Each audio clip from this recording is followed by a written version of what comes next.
This is Winnipeg Sports Talk Daily with Andrew Hustler Paterson and Michael Remis.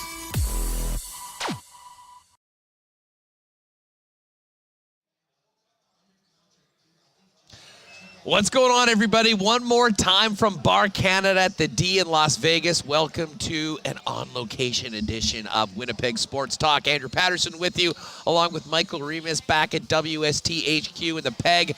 And we've got a big show today. Lots to get to coming into the weekend. Of course, I'm here. Last night was round one of the National Football League draft. We will bring on the legendary Lee Hacksaw Hamilton for his thoughts on what happened last night. Some interesting trades, tons of wide receivers selected, a number of, both trades of NFL stars, including a couple of big-time receivers, as well as some interesting movement of picks involving the Chiefs made a move, the Minnesota Vikings made a move. We'll get to all of that coming up with Lee Hacksaw Hamilton. Of course, the Jets play game number 81. Everyone else in the National Hockey League is finishing up their season tonight, and it's actually created some very interesting matchups. And dare I say, as I just kicked it with Dustin Nielsen and Chris Abbott on the Lock Shop, check it out, search Lock Shop on your podcasts. I think some great opportunities for maybe some good lines tonight on some wagers, considering situational things that are happening with teams playing, matchups and whatnot, teams that have nothing to play for, teams that do have a lot to play for, depending on who they'll be matched up against. So we'll get to all of that coming up. Of course, Pierre Luc Dubois spoke as well earlier today, and we'll hear from PLD coming up in just a few minutes. A little later on, we will fire up. I'm in Vegas right now. What is Vegas known for? Buffets. And the buffet will be wide open for Wiebe's World. Ken Wiebe's going to join us. Looking forward to that. And then, it is it's unfortunate that this Jets game got rescheduled to Sunday afternoon, because Sunday is also Valour FC's home opener. Valour coming off a half dozen in the net in their last game against Atletico Ottawa, 1-1-1 on the season. Coming back, the new head coach, Phil DeSantos, will also join us in the second hour of the program to talk about the first three games, to preview Sunday's home opener. And then we'll get ready for the marble race. If you were with us last week, we did have some issues with the bot collecting names. That has been fixed, so make sure to stick around. And it's a special one, because we will, of course, have our version of the Masters green jacket, the Champions hoodie, courtesy of our friends at Canadian Club. But you will recall last week, Christian Hammerback joined us on Friday to talk about the upcoming All Abilities Championship for Golf Manitoba coming up at Le Brokery. You can find out more information at Golf Manitoba's website on that event. But he was kind enough to give us an amazing Masters putter head cover. So we'll do a second prize, which will be the putter head cover, and we'll throw in a six-pack of that delicious CC and ginger everyone's talking about. And of course, you can get it at some point next week when I'm back. But two great prizes today in the marble race. So if you're with us on YouTube, make sure you stick around till the end of the program. All right, just before we bring Michael Remis in, I mentioned Canadian Club. We want to thank all our sponsors that make this show happen each and every day, including Wallace & Wallace, F Apparel, Vita Health, Aikens Lake Wilderness Lodge, Culligan Water, Manitoba Battery, Royal Sports, Breezy Bend Country Club, Knott Auto Corp, Little Brown Jug, Princess Auto, Boston Pizza, the Nick and Nicky DQ Group, Canadian Club Whiskey, and Coolbet Canada. And hey, speaking of Princess Auto, I want to give them a big shout out first and foremost.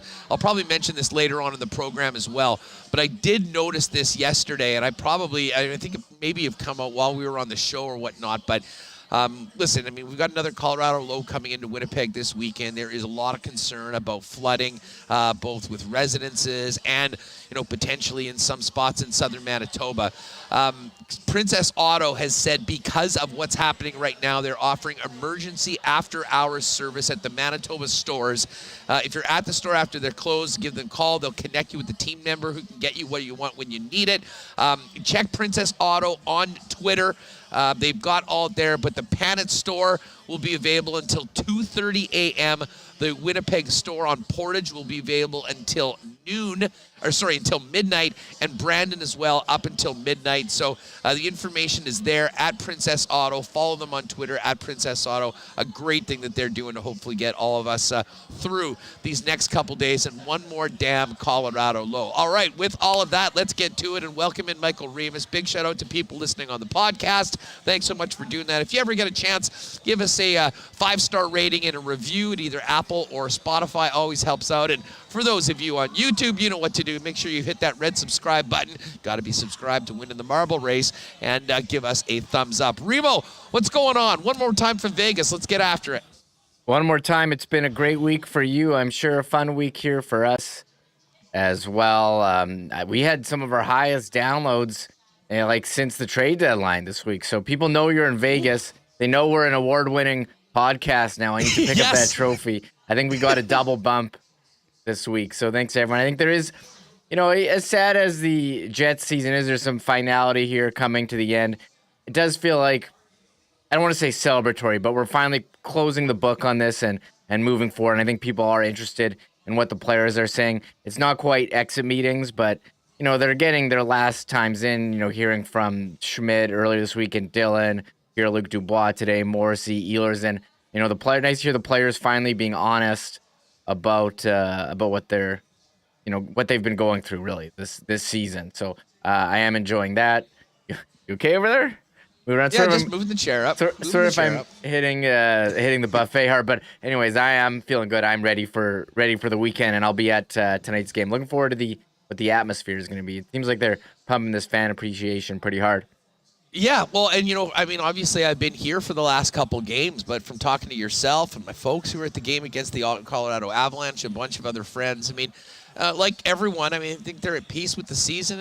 They're, hopeful that this can be turned around going forward, and I think are appreciative of the efforts that the team's putting out right now, because we have seen a number of other teams just completely mail it in, and the Jets haven't done that, and I don't expect them to do that tonight. It does, as I mentioned, there is some interesting angles. The Jets right now still a home underdog in this game. Calgary played last night. We will find against the Minnesota Wild. I would expect, Reem, that many of those top players in the Calgary Flames, I think they'd be insane to play them tonight, to be perfectly honest with you. Knowing where they're at in the playoffs, this game means nothing to Calgary. They'll be getting going potentially on Monday as the Stanley Cup playoffs start, which kind of caught me by surprise. I was assuming that it would happen on Wednesday, but with the schedule and the delayed at the end of the year, we won't really have an opportunity to do a big playoff pool, unfortunately, beforehand. But, teams like Calgary, it sounds like the Leafs are going to be resting Austin Matthews and Mitch Marner right now. So there is some intrigue going into tonight's game in a lot of other spots, not as much here in Winnipeg. And but that being said, I think from a Jets perspective, they're going to keep doing what they've been trying to do over the course of the last couple games and, show self-respect, as Blake Wheeler said, playing for some pride and playing for the fans that are buying the tickets to come out to Canada Life Centre. So big fan appreciation weekend coming up, and I expect the Jets to have another good performance, and wouldn't at all be surprised if Calgary sort of mails this one in, if you will, considering that they're focused on potentially winning 16 games and trying to win another Stanley Cup in Southern Alberta. Yeah, around the league, I'm seeing a lot of teams resting guys. Florida, Rangers, Kings have been resting guys. So I think we're going to see some players held out. Markstrom started last night. I don't think he's going to play. It's going to be Vladar, who was excellent here in the preseason. And the Jets have talked like they want to win these games for the fans. They want to play for personal pride. We saw that last game. And you do mention betting. I think this is an opportunity where, if you're on the news and you know who's starting and who's not playing, you can, if you're quick, you can take advantage of some poor lines for that. As far as the Jets lines on the ice, they're going with the same lineup as last game. The goalie, Hellebuck, maybe Comrie gets the finale. As far as other Jets news, has Mark Scheifele skated in a yellow non-contact jersey before. He's not going to play, but I guess nice to see him on the ice. And Cole Perfetti did as well. So as far as lineup goes, no, same as last game. Connor Dubois, Harkins, Ehlers, Stasny, Wheeler, Sanford, Lowry, Appleton, Barron, Toninato, Svechnikov, and then D. Morsey, DeMello, Sandberg, Pionk, Dillon, Schmidt. So this is what they're going with. We'll see how it goes, and I think we're going to see. I think the Jets seem to be trying to win these games as opposed to some other teams who are resting players and maybe checked out. Yeah, well, I mean, listen, I mean, there's teams that are checked out, like the Philadelphia Flyers, who've been checked out for the majority of the entire season, and then there's teams that, you know, like I expect the Calgary Flames to be, that can sort of check out for tonight, just hope to get through it unscathed and healthy, and then get ready for their first-round playoff series. That's right. And full disclosure, you just mentioned some good angles. I mean, I was just doing the program with Dusty, the Lock Shop, and we were going through the odds that, you know, Coolbet, you know, obviously the books that are taking action in Canada pay very, very close attention to the hockey numbers, what's happening, who's playing and whatnot. I will tell you that with a big slate and it still being early in Vegas, we haven't seen those same sort of lines. So normally I sort of just kick around, and then before the games late in the afternoon, I'll throw in a few wagers. I jumped to the book as soon as we finished the Lock Shop before we started here to get some wagers in tonight, because I wouldn't be surprised if we did see some significant line movement when some announcements are made official that guys aren't playing. All that being said, we'll get to it. We'll talk more Jets topics with Ken Wiebe, and we do want to talk about what Pierre Luc Dubois had to say. We'll get to that in just a minute. But before we do it, Reem, we're big uniform guys. Blue Bombers announcing and showing off the new third jerseys last night. And I got to tell you, I mean, I'm sure like always when you have these sort of things, there's mixed reviews. I love them. We've always been big fans of Color Rush, the old NFL Thursday night games with the Color Rush unis. The Bombers have their own version, and to me, it's sort of a combination of the, I called it the Minecraft jersey that they had a few years ago, which was the blue with there was no gold in it. It had sort of the weird digital camo on the shoulders, but a similar W on the front of it with the numbers. They put that together in the beautiful blue that they're using with some gold striping. I love the look. And this picture that you're showing on the YouTube channel right now that the Bombers tweeted out is dripping with so much swag. I cannot wait for the start of the season and to see these guys wear them. But tell you what, I've given them a thumbs up. I want to get one, and I can't wait to see what the fellas look like wearing them, hopefully in front of a packed house at IG Field this season. Yeah, I'm trying to figure out the differences between this and a normal. They don't have any white in the striping. It's just gold. Apparently 2 gold stripes for the back-to-back Grey Cups. Yes, that's what I'm talking about. I love when you come out with a jersey. You can't just be like, we like 2 stripes. It was a great design. A lot of football jerseys have 2 stripes. No. The Bombers 2 stripes are for the back-to-back cups with gold. I will get, and when you say the blue is like, it seems like a bit brighter blue than their normal blue jerseys, and they're rocking the blue on blue jersey, blue pants, which we're into here, like the monochrome Color Rush style. My only criticism is, I think this is a personal preference. I'm not crazy about a logo on the front of a football jersey. That's a hockey jersey thing. Football jerseys have large numbers on the front, and you referencing the old third jersey, the digital camo one, which looked more like an Argos jersey. I don't think it was very well received. Minecraft jersey. Yeah, I love that one. I wore it to the Labor Day Classic. Got a lot of love for it from other people other than Bomber fans, who the majority of were losing their minds about it. But anyways, they've moved on. I think they've improved on it. But I will say this, and you are correct, there is a hockey sort of feel to having the logo on the front of the chest. Tell you what, if you're ever going to have a little hockey influence in football, what better league to do that in the Canadian Football League? So, again, it's a third jersey. We're talking about wearing it for a game or two. I didn't see the schedule. Okay, 2 games. So, if you don't like them, I wouldn't worry about it too much. This is not like they're moving over to it, but I think there will be a lot of people that'll pick them up. And, again, I look at this picture. Willie Jefferson might be the coolest guy, the most badass individual when it comes to photos. I mean, how can one man look this damn cool at once? And obviously, Biggie, B.A., and Nick Dembski there.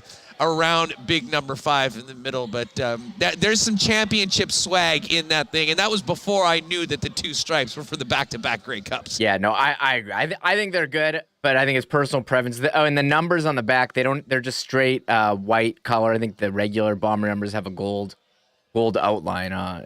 We're going into serious detail here on the differences. Willie just got the gold shoes, which are pretty nice here as well. So Bombers got to own that championship, and yes, it will only be worn for 2 games. Darren Cameron tweeting that out. So the CFL has gone with the logo on the front of the jersey, and I kind of agree. If any football league is gonna do that, it should be the CFL. Make it look like a hockey jersey, but maybe I'm traditionalist. But I do like this look. I think this is a win for the Bombers. It's unique, and again, we'll see it twice at IG Field for the Bombers when they get going. And man, it's coming up soon. CFL draft on Tuesday, and then the countdown to rookie camp and training camp is on later on next month. But let's get back to the Jets. We mentioned Pierre Luc Dubois spoke earlier today, and I think a lot of intrigue about hearing from Pierre Luc Dubois, both on the season that he's had and, of course, what is to come in this summer, and that we assume is some sort of contract negotiation with the Winnipeg Jets. But if you could line it up, we will talk to Hacksaw coming up in just a few minutes, and we'll get more into this with Ken later on in the program when we open up the buffet and welcome in Wiebe's World. But right now, let's hear from Pierre Luc Dubois. He spoke this morning before game number 81 against the Calgary Flames tonight for the Winnipeg Jets, and he opened up with his response on his season so far this year, and both for personally and, of course, the disappointment overall for the club.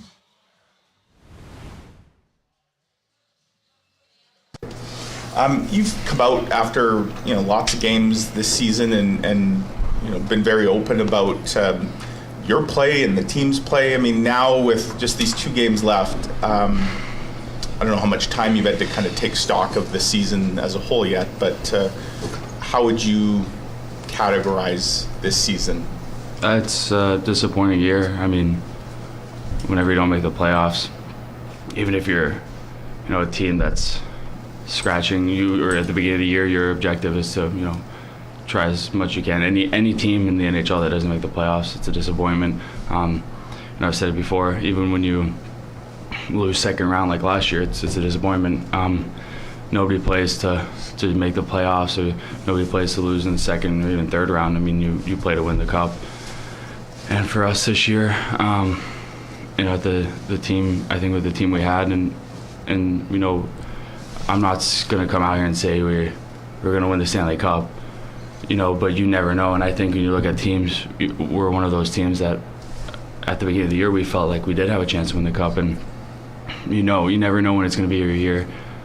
But we had a lot of talent, felt like we had a lot of the pieces to make a run for it, and to get as far as we could, and to not make the playoffs and be eliminated with like 6 games left. It's frustrating, and it's very, very disappointing. All right, there's Pierre Luc Dubois and the disappointment of the overall results of the season. That being said, he would presumably be a obvious choice for Team Canada at the World Hockey Championships coming up, and Dubois was also asked by the local media about the upcoming Worlds. Before, about the positive experience of playing for Team Canada in the World Junior.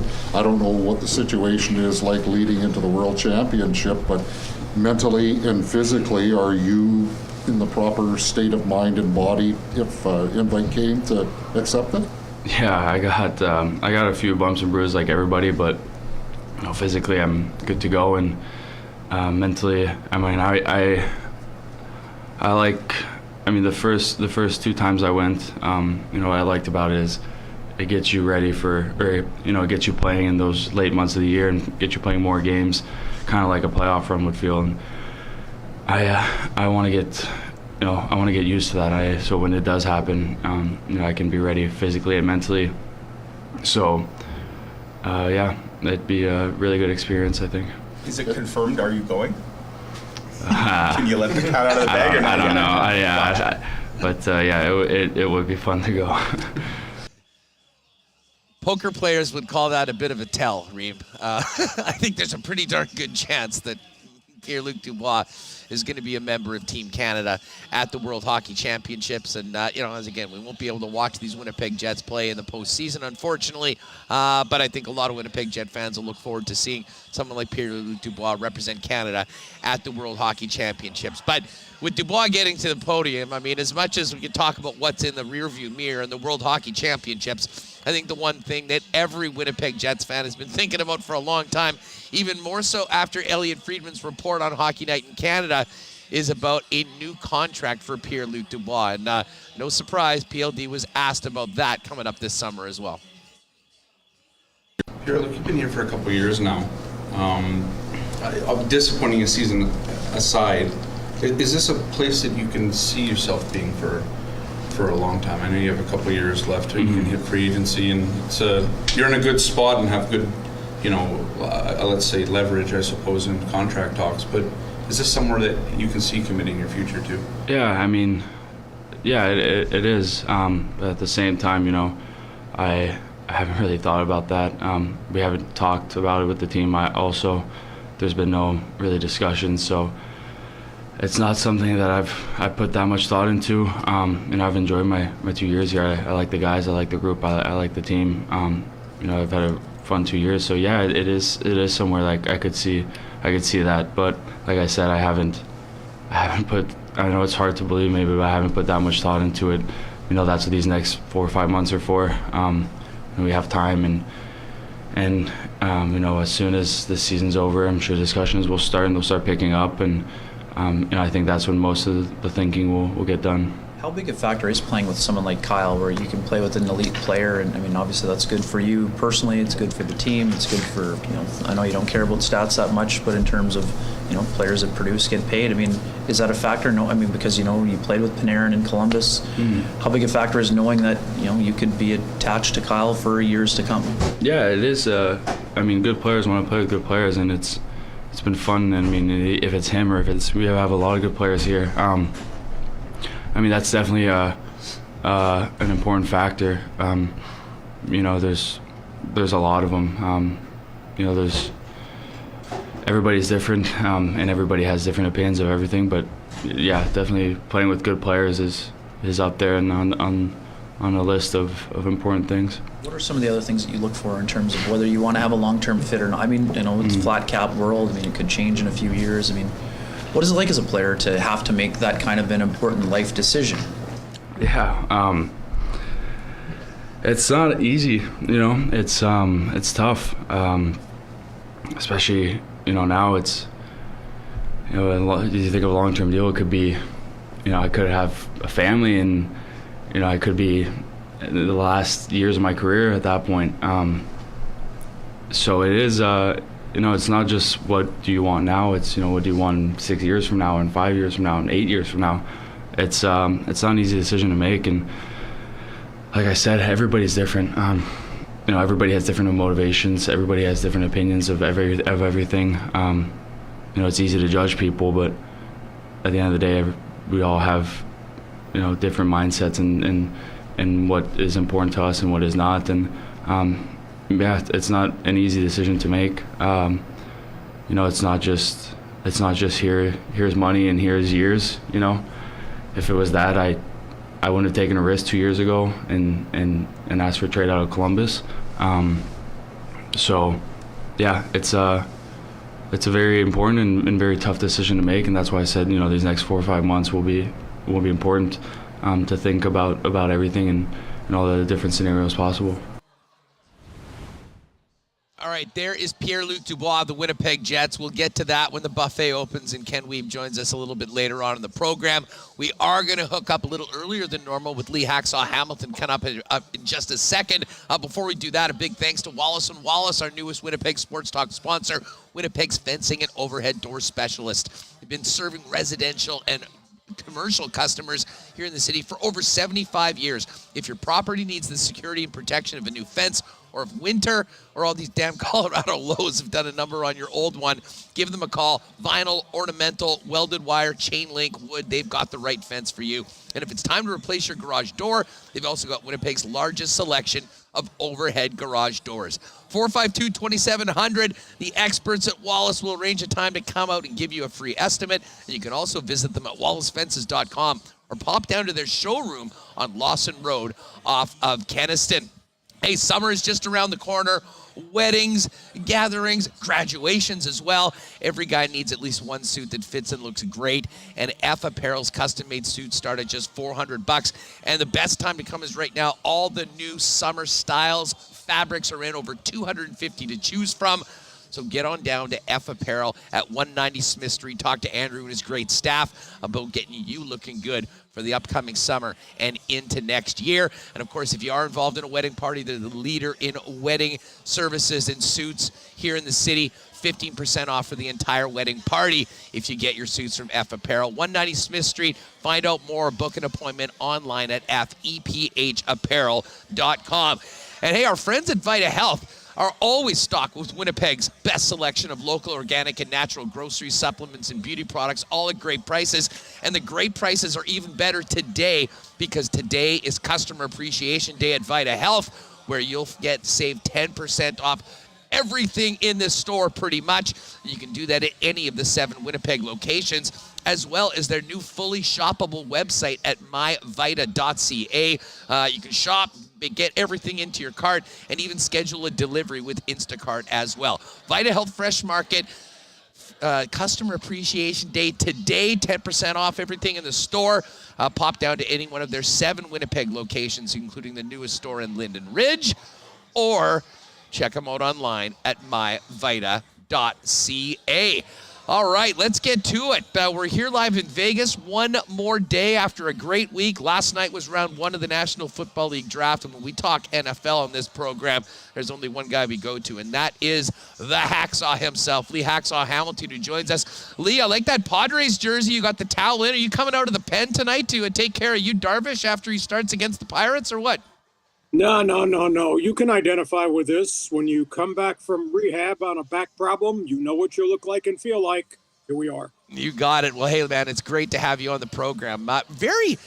You've been covering this league for decades. This draft going in was one of the most intriguing in a long, long time. We didn't have the elite quarterback talent that all the teams were climbing up, and even quarterback-needy teams were seemingly going in different directions. The other thing that was so interesting is the number of teams with multiple picks, including some that actually acquired another one later on.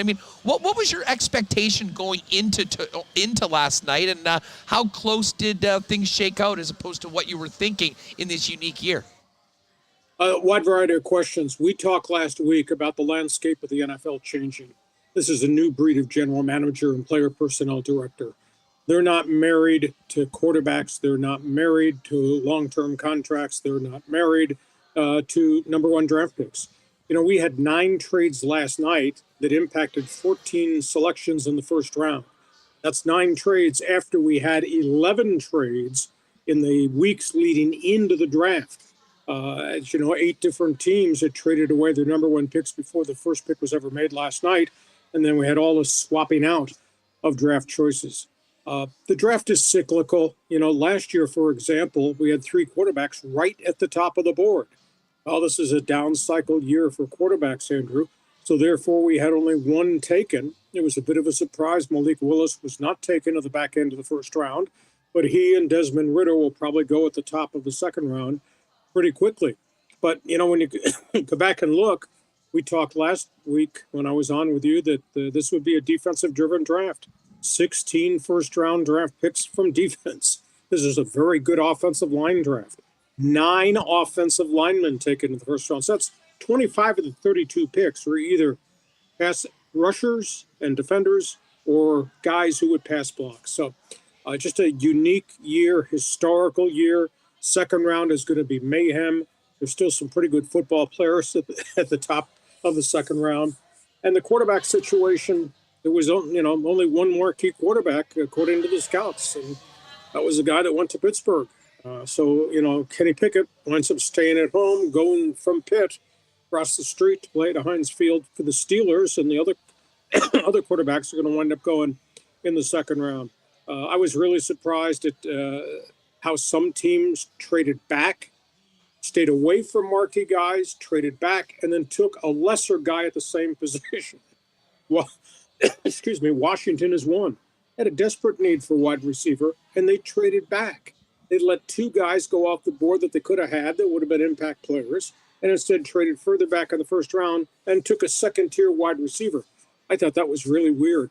But overall, there's some teams that did really, really well in this draft. Yeah, well, and one of those teams, we'll get to the New York teams in a second, because I think both the Jets and the Giants really injected a lot of excitement into their franchises. But let's start out with the Detroit Lions. And maybe in part you can talk about Jacksonville's selection at number 1, because it left what many people thought was the best player on the board in Hutchinson to come from the University of Michigan to stay in Michigan and go to the Motor City with the Detroit Lions, and then a trade the Lions made with their division rival Minnesota Vikings to move back up and grab the incredible wide receiver who's dealing with an ACL problem and rehab coming back at the 12 spot. Now, what did you make of the number 1 pick overall and what that allowed the Detroit Lions to do? Well, Jacksonville, I thought, had a really good draft, because not only did they get the number 1 pick in Trayvon Walker, later in the first round they made a deal, and they got Devin Lloyd, who I think is a tremendous achieving, fast linebacker from the University of Utah. Jacksonville, I think, drafted on the potential of what they think Trayvon Walker can become. I mean, he's big, he's fast, he's physical, he's not polished, he's not a complete player, but I think there's a lot more athletic upside to him, and I think that's why Jacksonville made that decision. In terms of Detroit, they got a ready-made guy. This might be the most complete defensive lineman in the draft in Aiden Hutchinson, but they may have also gotten a guy that's peaked. He may not get any better. But I have NFL people that I exchanged emails with this week that thought Hutchinson is the next coming of J.J. Watt, because he can play outside, where he excelled at Michigan, but he can create mismatches inside if they want to move him into a gap or play at defensive tackle. And, you know, Jameson Williams from Alabama, just a spectacular player. So I thought Detroit really helped themselves. You take that coupled with what they drafted last year when they drafted the big offensive lineman, Penei Sewell. Dan Campbell's making some progress there. And he's got confidence, evidently, in Jared Goff, because they're not going to reach for a quarterback.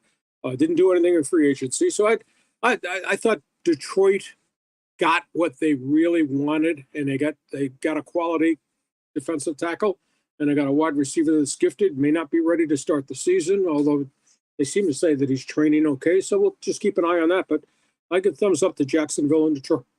Lee, we were at a big draft party here in Vegas and watching on the big screen everything that was happening, and they talked about the 2 New York teams. And over the last 5 seasons, the Jets and the Giants are tied for the worst record in the National Football League. That being said, I'd imagine there is a ton of excitement in both of those fan bases after what happened last night. Both had multiple picks early. The Jets ended up getting a 3rd first-rounder. And when you look, just as focus in on the Jets first off, they get Sauce Gardner, who many people thought might be the best player in the draft, at number 4.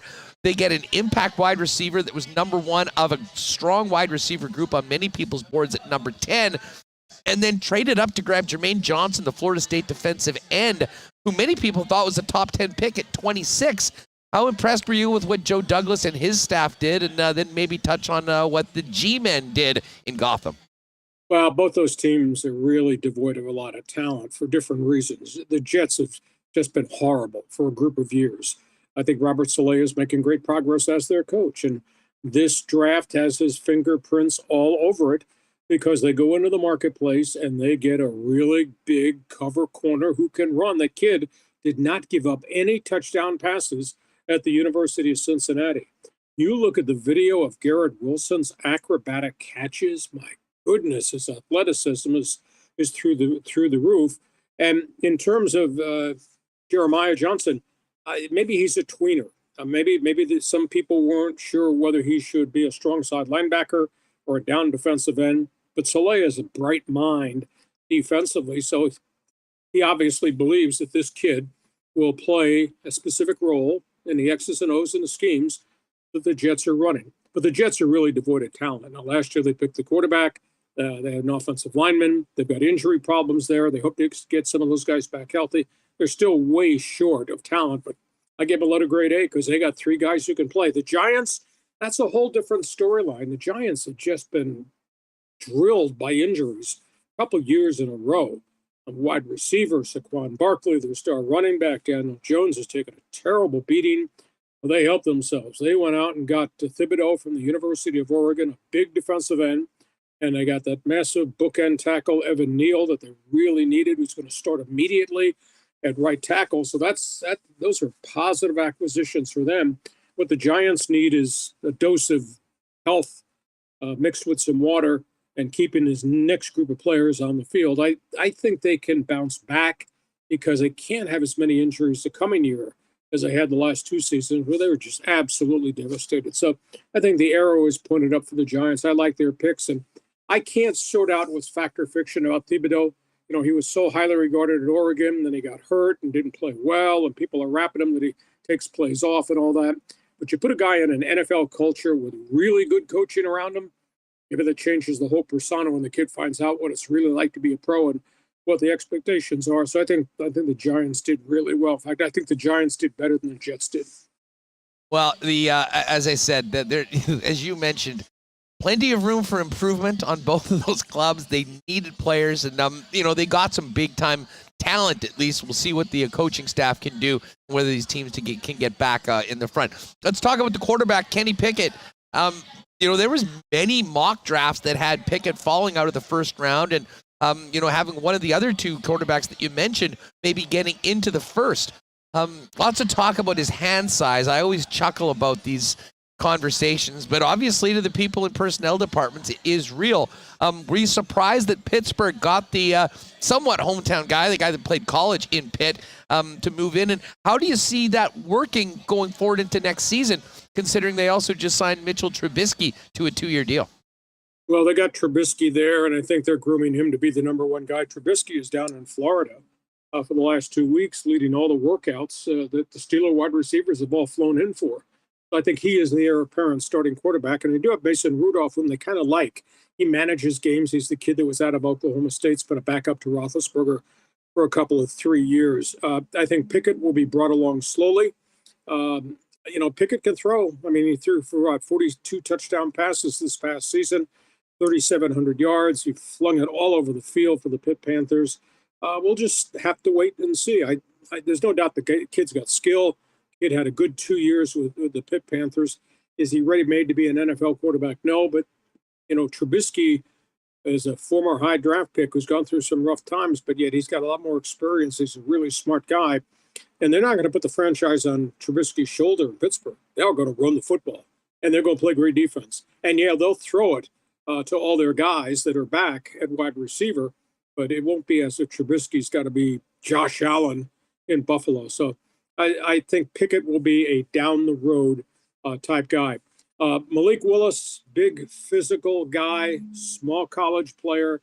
I had people tell me he's kind of like Ben Roethlisberger when Roethlisberger came out of Miami of Ohio. But Roethlisberger really got coached hard by Todd Haley and those guys in Pittsburgh and just grew as a quarterback. I think Willis is going to go at the top of the board in the second round, and hopefully they'll give him time. Hopefully he won't be thrown on the field immediately, but there's still clubs out there that need quarterbacks. But he's big and skilled, but he hasn't played against the kind of level of defense he's going to play against. When Liberty University lines up against VMI, it's not like they line up against Pro Bowl guys playing for the Seattle Seahawks or the New York Jets. So I just think this will be a slow growth process for him to learn to play at the next level. And the one that I'm fascinated with is Desmond Ridder. I keep hearing Seattle somehow, some way, University of Cincinnati quarterback. He's big. He's 6'4", moves the pocket. He can run a little bit like Russell Wilson. Sometimes hot, sometimes cold in terms of accuracy. Did play well in some big games, as witnessed by what happened when they went into South Bend and beat Notre Dame. Didn't play well in another big game, although that was Alabama overwhelming everything that Cincinnati had. I'm going to be intrigued to see where he goes and how quickly he develops, because people kind of talk really positive about his intellect, his athleticism. I mean, it's ridiculous to say he's the next Patrick Mahomes, But at the end of the day, there's a lot of intangibles that everybody seems to like about him. So I think he's coming off the board pretty early too. Lee Hacksaw Hamilton with us, breaking down round 1 of the NFL draft. Rounds 2 and 3 go tonight right here in Las Vegas, and rounds 4 through 7 tomorrow in Sin City to wrap up the festivities. You mentioned Mahomes. And listen, I'll talk about Mahomes all day, and I'll ask you about the Chiefs picks in a minute. But the trade that the Vikings made with the Lions sort of reminded me about that trade a little bit. I mean, the Chiefs, when they picked Mahomes, were picking 27th. And they traded up from 27 to 10 and gave up their next year's first-round pick to get Patrick Mahomes, and it's proved to be a brilliant move. The Lions moved up from 32 to 12 and gave up 32, 34, and a third-round pick as well. What did you make of the move that the Vikings made? The value that they got back for it, and what exactly the Minnesota Vikings are doing. And maybe at the same time, while we're staying in the NFC North, the Green Bay Packers, who everyone thought was going to go receiver, grabbing 2 defensive players from that powerhouse in Georgia. Well, in terms of Minnesota, across the border from you in Winnipeg, I think they were stockpiling assets. And I think that's what they decided to do, because did they drop? Yeah, they really dropped significantly as to, trading out of what was the 12th pick all the way down to the bottom of the round. But they also get a very high second, and they get an additional pick on top of that. And they were not one player away from being a real good team. So I think this is just stockpiling numbers of pretty good athletes. I think the only thing kind of struck me was you're trading with the enemy in your own division. Like, you never see that. Why would you do that? You gave Detroit the access to Jameson Williams in your own division. Now you're going to have to defend against him. I was a little bit surprised by that. In terms of Green Bay, and a little bit like Kansas City, I would have bet going into the draft, if you and I had breakfast on Monday, I would have bet Kansas City or Green Bay would have tried to make a move to trade in the middle of the first round to get one of the top 4 wide receivers. Did not happen. Green Bay went defense at the back end of the round. Kansas City made trades, but they went defense. Something is missing in the mindset of the Kansas City Chiefs. I know Andy Reid says we're going to be okay with no Tyreek Hill, but I'll tell you, Tyreek Hill is so different than anybody else. He made everybody in Kansas City better because of his ability to make a big play, yards after catch, any time, any snap, any position. So my gut feel is Kansas City had to upgrade its defense, but Kansas City is not going to be the same football team any longer with Tyreek Hill not there. With apologies, Juju Smith is not a replacement for the skill level of Tyreek Hill. That being said, Kansas City's defense was shaky and leaky for a large chunk of the season, had injuries. They've gone through a metamorphosis, have changed a bunch of parts there. So we'll see if Andy Reid is right that they can survive without Tyreek Hill, or whether Hacksaw in San Diego was right that they're not going to be the same team. And by the way, the Chargers played the Chiefs in that Thursday night game to debut the Amazon Prime Time broadcast, and that's at Arrowhead. And the Chargers have beaten your Chiefs 3 of the last 4 times they've played there in the state of Missouri. Well, that's good because Mahomes has never lost on the road in the AFC West, so they better get a win somewhere. And hey, just on the Chiefs, the McDuffie pick was interesting in that, many people thought that he was a top 10 talent. He's not tall. He's 5'10" and 3/4, but, never gave up a touchdown. But what I was really interested in was their second pick at 30, which was the Purdue defensive end, George Karlaftis. And I'll be honest, I knew he had a Greek name. I didn't know he came from Greece 8 years ago. What an interesting story on this young man that's coming to the kingdom. It's interesting. When you get some spare time in between your beers today in Las Vegas, go up on Twitter. Somebody put a picture of Karlaftis, the defensive end from Purdue, up alongside the Purdue Boilermaker logo, the silhouette of the Boilermaker. They're ringers for each other. It's unbelievable how they look absolutely the same. He's a good player, fast player, speed rusher. Don't know that he's a heavy-duty down defensive end, but I don't think they're bringing Melvin Ingram back, so they needed somebody on the other side of Frank Clark to be able to make some things happen. So, I think they got value. Maybe he'll be a role player, and they'll have to grow him and make him much more bigger. But he's a pretty good player at Purdue, made a lot of things happen, and I think he'll be a kind of a rush guy, maybe a specialty guy, at least to start. But Kansas City, went defense, and of course we saw their defense; they were not good. There's the picture. Does that look like him? That I saw is that this phenomenal. morning. Almost spilled my coffee.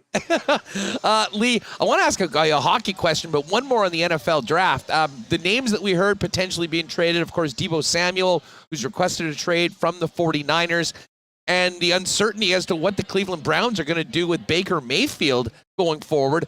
But it was neither of those guys got traded. The two big names that were traded were both wide receivers, A.J. Brown going to Philly and a Hollywood Brown ending up with the Arizona Cardinals. What was your reaction to those two deals? The first thing that went through my mind is some general manager and some coach standing up and saying, you're not going to hold us hostage.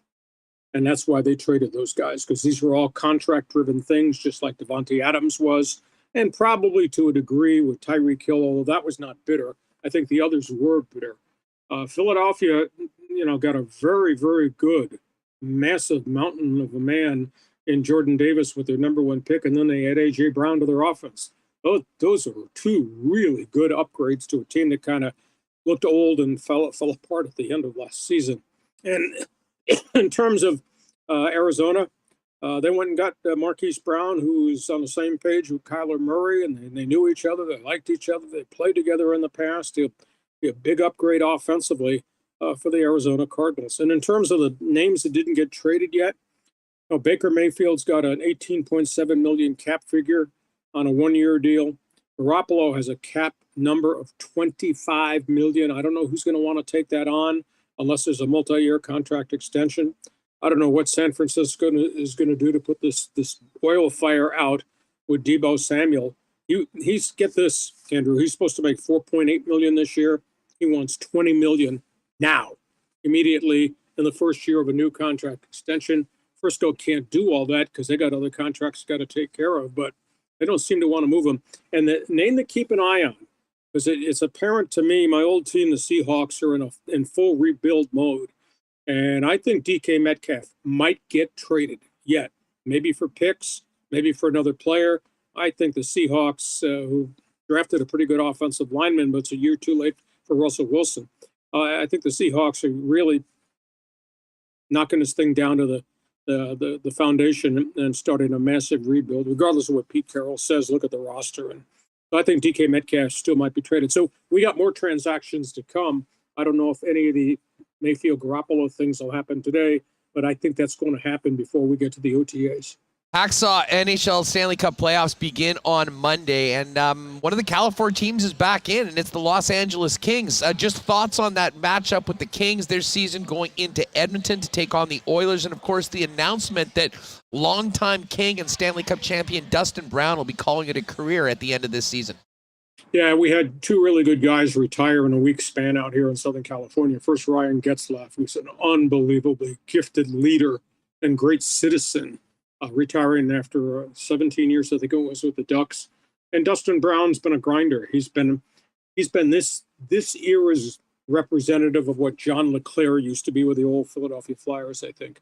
And Dustin's fought through a lot of adversity, a lot of injuries, a lot of coaching changes, roster turnover, roster upheaval, and yet came back last year, making a lot of money, but good citizen, good leader. So we're saying goodbye to two really, really good guys. And speaking of saying goodbye, the emotions that those of us who cover hockey, follow hockey, love hockey, have dealt with on the passing of Guy Lafleur and Michel Bossy within 1 week of each other, just unbelievable. And how about Guy Lafleur? They're going to hold his memorial service. It's like a state funeral in the province of Quebec with the viewing hours, 12 hours of viewing hours at the Bell Center. And then they're going to a big historic French Catholic cathedral for the actual funeral services. So we had a tough week in the National Hockey League for losing two of the cornerstone guys. And I don't know if you've had the chance, I think I might have emailed it to you, Andrew, to read the Michael Bossy letter. Mike Bossy wrote a letter to himself as if he were writing to his 14-year-old self. I don't know if you had the chance to read it. It is spectacular. It's the most unique journalistic thing I think I've read in a long, long time. So great citizens. In terms of the playoffs, Kings Edmonton, well, it's good you got there. Nice that you got there, but the reality is you're playing Connor McDavid and Draisaitl and the Oilers, and they got home ice advantage. It's going to be hard. Rob Blake's done a really good job building that thing. Got an awful lot of young players there that I think are playing pretty well now, surrounded by what few veterans they have. So, hey, I'd look at Blake and say, hey, maybe he ought to be general manager of the year. And I know there's a lot of teams that have over 100 points, most of them in the East. But playoffs, I think the playoffs, is there much of a difference between the top 7 teams in the NHL, aside from Austin Matthews having 60 goals? I think the full playoffs are fun. Just bring it on.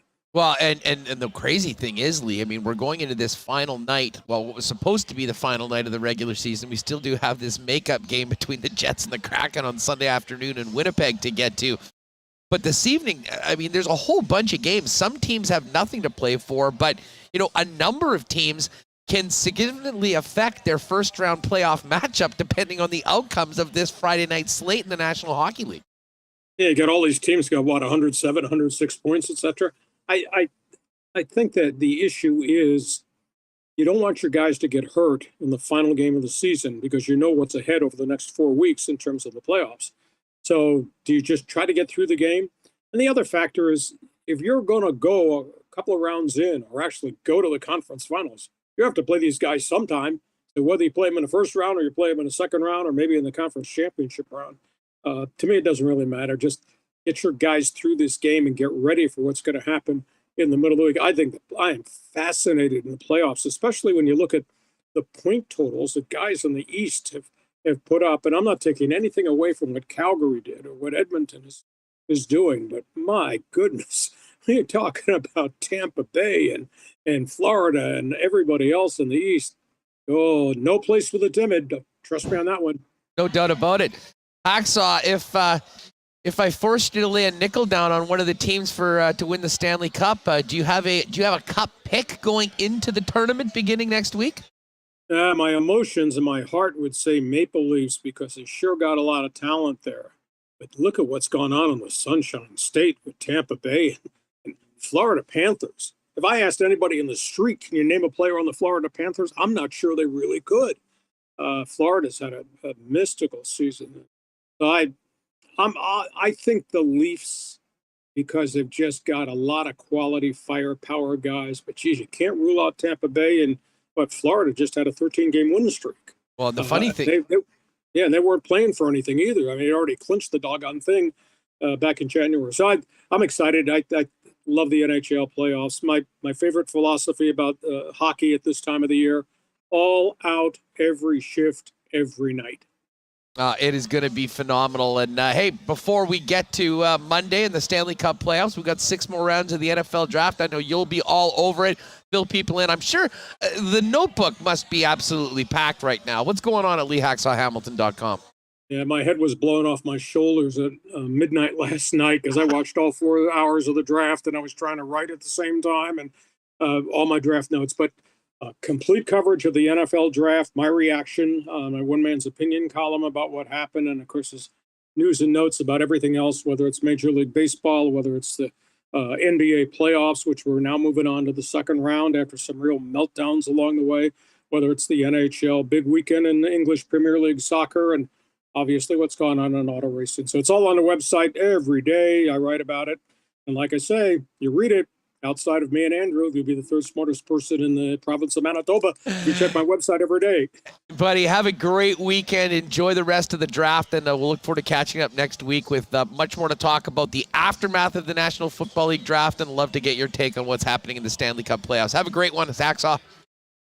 Thanks, Hustler. Be well. Talk to you again soon. You got it. There it is. The man himself, Lee Hacksaw Hamilton. If you haven't already checked out the website, do yourself a favor. LeeHacksawHamilton.com. You can thank us later. All right. The buffet's about to open. Ken Wiebe will be joining us. And, of course, as we know, Ken might like to spend quite a bit of time at the buffet, but he's always the most hydrated guy around.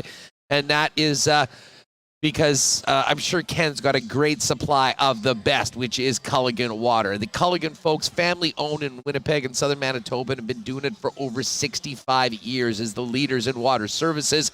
And they do have it all: water softeners, filters, bottled water coolers, whole home systems, and drinking water systems, not to mention citywide water delivery services and commercial and industrial water products and solutions. Whether it's for your home, your cottage coming up to the summer, or for your business, Culligan has got you covered. Find out more online at drinkculligan.com or pop down and visit them at 1200 Sargent Avenue. You can always give them a call at 694-5180. Donnie and the guys at Manitoba Battery are ready for the summer. As we mentioned with Princess Auto doing some extended hours right now for this weekend, Manitoba Battery's extended their hours for the summer. So you can get down to 1026 Logan Avenue after work, get the batteries you need, and work on those projects at night to save time for those valuable Manitoba weekends. And the bottom line is Manitoba Battery, a great locally owned business. It's going to save you money over Canadian Tire and Costco and the big box stores, and they also deliver citywide. So whatever your battery needs, Donnie and the gang have you covered. 783-8787 is the number. ManitobaBattery.com online, or pop down and see them at 1026 Logan Avenue. And as we mentioned, Stanley Cup playoffs beginning on Monday. Royal Sports has the best selection of National Hockey League gear, not just thousands and thousands of pieces of Jets merchandise and many exclusives, but exclusives from around the National Hockey League. And with the draft finishing up, draft caps coming in for your favorite team if you want to get set up, and of course, new jerseys and more when it comes to the upcoming season.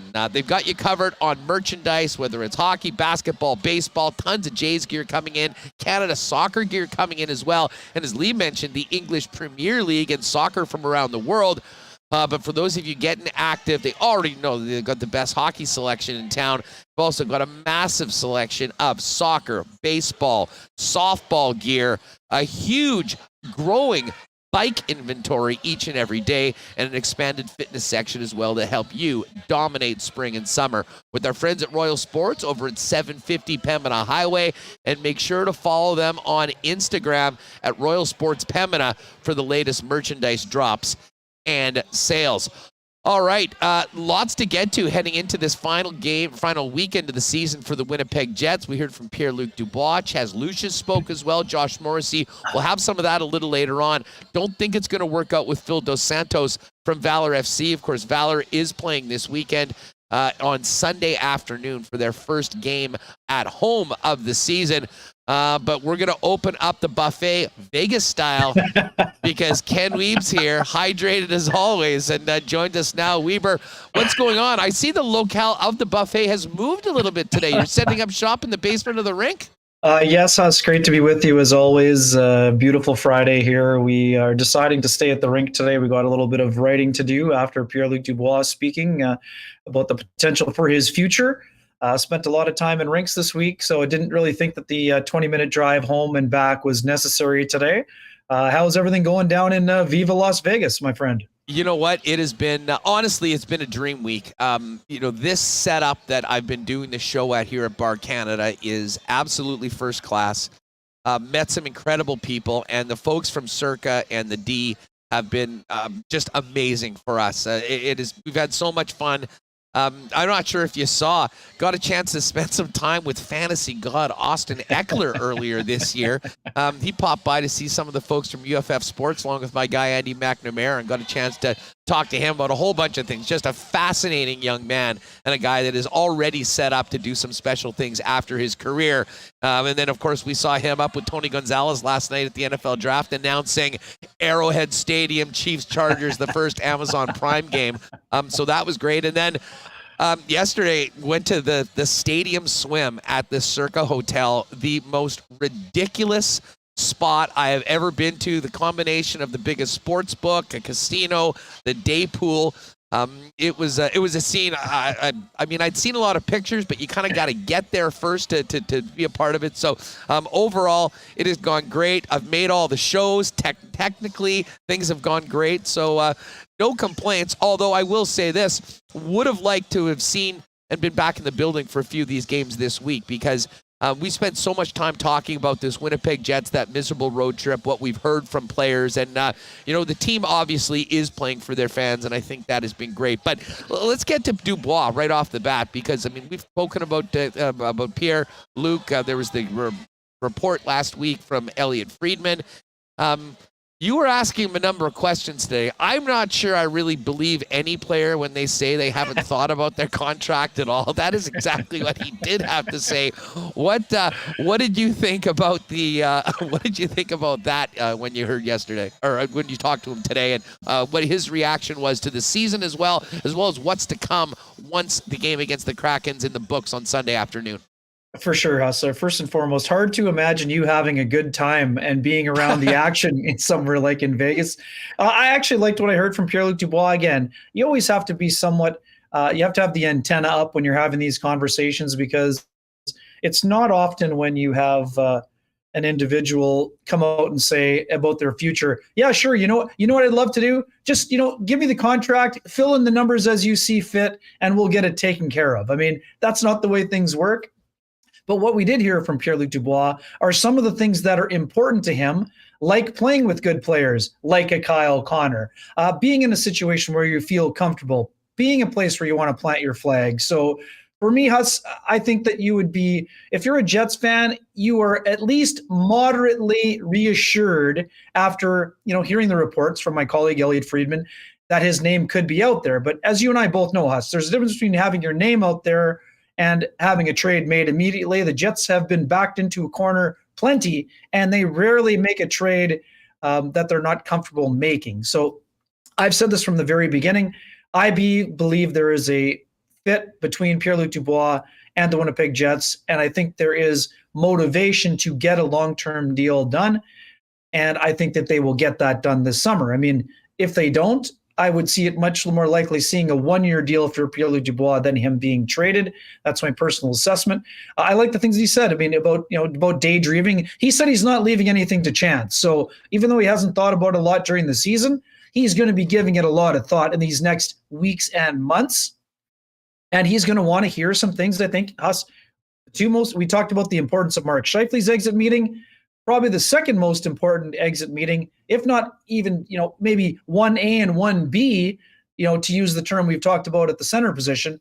Pierre Luc Dubois is going to be the one that wants to hear some things about the direction and about where things he sees himself fitting in long-term with the Winnipeg Jets before he locks down long-term. I think he didn't come out right out and say it. He said he's interested. I expect to see Pierre Luc Dubois as a member of Team Canada at the World Championship. I think that'll be a great experience for him. We already talked about the ownership he's taken with the Jets, taking a leadership position. After you've had a frustrating team season, even if you've had a strong individual season, going to an event like that where it's a little bit more, yes, it's a casual atmosphere, the way the tournament is spread out, but being in that Hockey Canada environment, I think is something that will help Pierre Luc Dubois as he prepares for next season to build on this season. He's had a great year, 28 goals, career high. He's probably going to get to 61 or higher. But now after that, it's about reaching new heights and getting to a new level as a player. And that's why I think the World Championship will be helpful for him as well. Hey, just on the Worlds for a minute, how many Jets do you think we might see?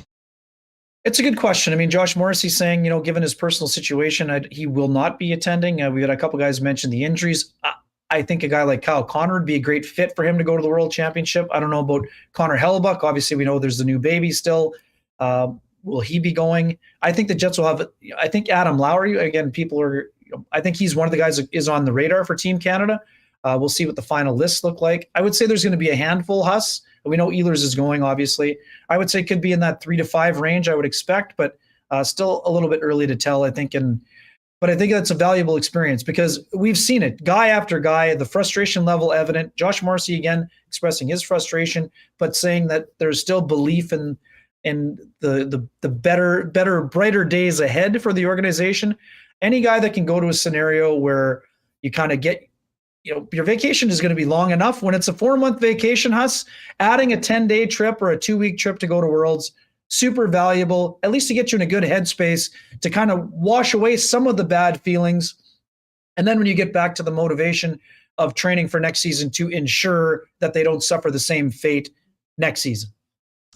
Ken Wiebe with us here on Winnipeg Sports Talk Daily. I could use a 4-month vacation. I think I'd just stay here and keep doing what I'm doing right now. Maybe mix in a few shows, some guests. You could jump in with Remis for the next 4 months. And I'm going to tell you right now, you can sign me up for a co-hosting on site. If you get onto the 4-month plan, you can sign me up to be your wingman. Oh, that would be phenomenal. But again, it's always great to have you on the program. And we've been focusing in on the draft here certainly last night, but paying close attention. And I want to get to the upcoming Stanley Cup playoffs with you in a minute. But sticking with the Winnipeg Jets right now, the other big news over the last 48 hours was the signing of Chaz Lucius.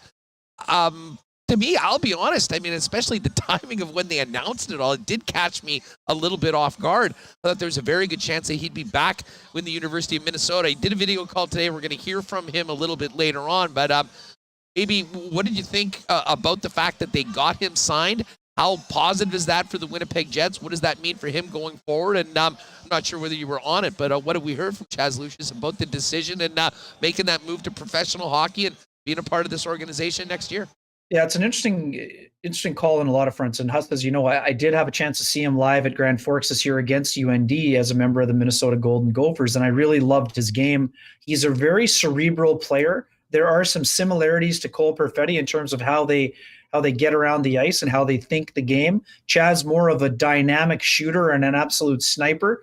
Drafted as a center, but he played most of the year on the wing. He endured some injury issues this year that limited him to the 24 games. And unfortunately for him, it cost him his experience at the Frozen Four with the Golden Gophers, but still had a strong year overall.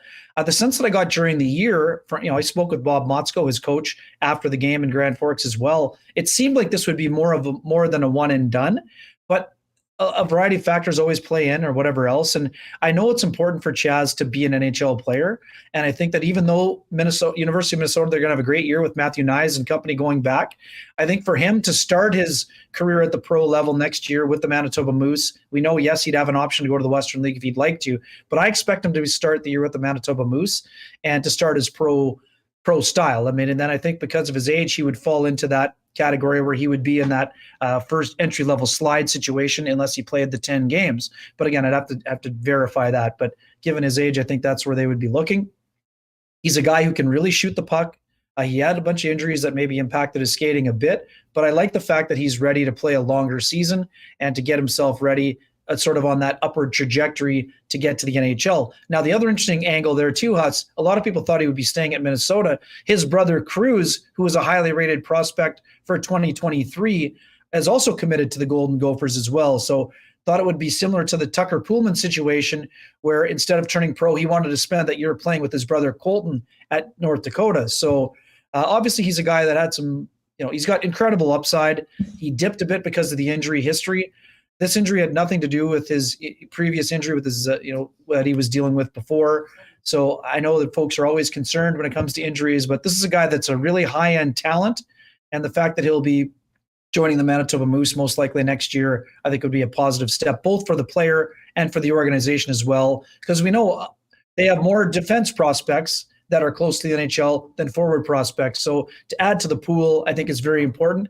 And sorry, I had one quick one, Huss. Sorry to go to the buffet here. I went and watched the first period in a bit last night of the Moose game. I was hoping to see David Gustafsson, but I did see Daniel Torgerson, and I thought, what an impressive individual. He really skates well for a big guy. Now 2 goals in 2 games. I liked a lot of what I saw from him. And Henry Nikkanen as well was impressive. And obviously, Ville Heinola took that big hit, but had an impactful game as well. Well, hey, listen, I want to ask you about Torgerson. Actually, it's a perfect little segue to this because he and Nikan were signed. They've gotten some time in the Moose. And I'll be honest, I wasn't familiar with this before, but I guess there's been a rule change with the agreement with the Swedish Ice Hockey Federation. And Torgerson does have a contract that extends until 2023 with Frölunda.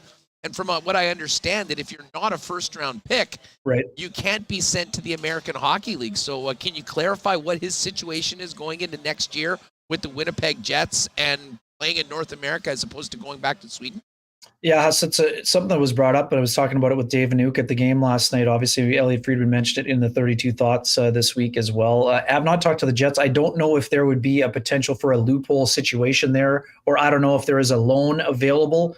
But I mean, based on what you had said and what the rule states, it sounds like NHL or Frölunda for Daniel Torgerson, but I don't know if there are other arrangements that can be made. We know, again, the American League has rules that were kind of bent a little bit in the last couple of years because of COVID. I don't know that. And again, live viewing in terms of game action, I'm not here to say that Daniel Torgerson is a lock to make the Jets. I think it would be if the organization could play him with the Moose, that's probably the best place for him. Short of that, I don't know what the other options specifically are, but it sounds like Frölunda would be most likely. But again, that's something that we'll try to get some clarity from Kevin Cheveldayoff when he speaks to the media, which we expect to happen on Monday. I take it from watching the 30 minutes last night, you're not ready to pencil him into the opening day lineup for next season with the Winnipeg Jets? I liked him. I liked a lot about his game, Huss. He brings a size element. He gets on the puck well, gets on the forecheck. He can really shoot the puck. He skates well. But again, I mean, we don't know who he would be competing against for the job. I mean, we saw that the year when a similar situation applied to Christian Vesalainen, two different scenarios. But when he had the out clause to be able to go home, he did make the starting lineup that year, and got an assist in that first game in St. Louis. So I think it's too early to predict. I mean, I think Daniel Torgerson will look a lot differently today than he would after a potential 2-month run in the Calder Cup playoffs. I think he's closer to the NHL than some think, but we know that he's not going to be rushed into the NHL. So even if those are the two only scenarios available to him, but I do think he's because he's been playing in outside of North America, he's one of those prospects. When we say there's not a ton of forward depth, he's someone that you don't forget about, but it's one of those guys that he hasn't been front of mind that I think is a guy that can help the Jets in the not too distant future. I would not expect it to be October, but again, at his age, you just don't know what the summer of development is going to be like, how long the Moose run goes. But this guy brings a lot of qualities like what we've talked about. The Jets have a lot of players of similar background and stature and what they do well. Torgerson would be another one of those guys who has some skill, but would also bring some size and some skating. He's a big player, isn't he? Right, yeah, and he has some finishing ability as well. So again, I would never rule out a player at that age, because at that age, the development goes quickly for some, and for others, it's not just a rocket ship trajectory. But this is a player that's going to be a player on the Winnipeg Jets in the not too distant future. But again, he would be one of those guys that you would have in pencil, but I would have him probably outside the 13 forwards to start. But there's another guy that could win a job, right? We've seen this over the years. Sometimes someone comes in, has an unbelievable camp, and can steal a job from someone. The one thing I would say, Huss, we've talked a lot about maybe who could play with Adam Lowry and Mason Appleton. To me, Torgerson is a guy that fits that kind of a mold. Yes, we expect Morgan Barron to have the inside track without knowing who else may come in free agency or via trade. But Torgerson would be a guy that over the long term, I could see him fitting in well, being a double-digit goal scorer, but playing in that kind of responsible two-way role with those two players. Well, and one of the other things that I think we have to acknowledge is that, I mean, a lot of that's going to depend on who's calling the shots next year, Ken. I mean, I think there's, clearly there is plenty of possibilities as to who might be behind the bench next year. And, the organization, assuming that Kevin Cheveldayoff's the general manager, which I do, they'll have some say in who's making the club and whatnot. But at the same time, if you have a new voice and someone potentially from outside the organization coming in, they will want to be putting their stamp on the team. And certainly training camp next year, if you do have a new guy that's sort of not with the club right now, I mean, it changes a lot of things for a lot of players. And there's young players, I would suggest, right at the top of the list. Yeah, no doubt. And I mean, I mentioned Gustafsson earlier that part of the reason I went to the Moose game last night was to see him play. And he's a little bit banged up, it appears. So Torgerson and Gustafsson would be a combination. We know we've talked about this the last couple of weeks. The Jets need to play their fourth line more. So, but I just don't see Torgerson being in a fourth line kind of a role as being best for his development. So he would have to kind of win a job on that third line in order for it to make sense. But you're right. Opportunities will be knocking. And again, if you're a guy like Yevgeny Svechnikov, yes, you've had a good year in a lot of ways, and you showed well in a top six role at times. But where are you going to fit in with the new guy? I mean, that's always important. And look no further than Jansen Harkins getting the late season audition on the top line. For a guy who spent most of the year on the fourth line. I mean, how does that fit for next year? Could he be somewhere in the middle? Where is he going to end up? Is he going to be back with the Jets? I mean, we got a lot of uncertainty with a lot of players, but opportunity is certainly knocking. Some guys taking advantage of some late season opportunities, and there will be others who will be in competition for jobs, whether that's with guys in the organization now or guys that will be brought in. Kenny, give me 2 seconds here. I do need to do a quick sponsor read, but I want to ask you about your time with the WHL games, Ice playing tonight, as well as the Stanley Cup playoffs. Of course, it is golf course time for the Winnipeg Jets officially next week.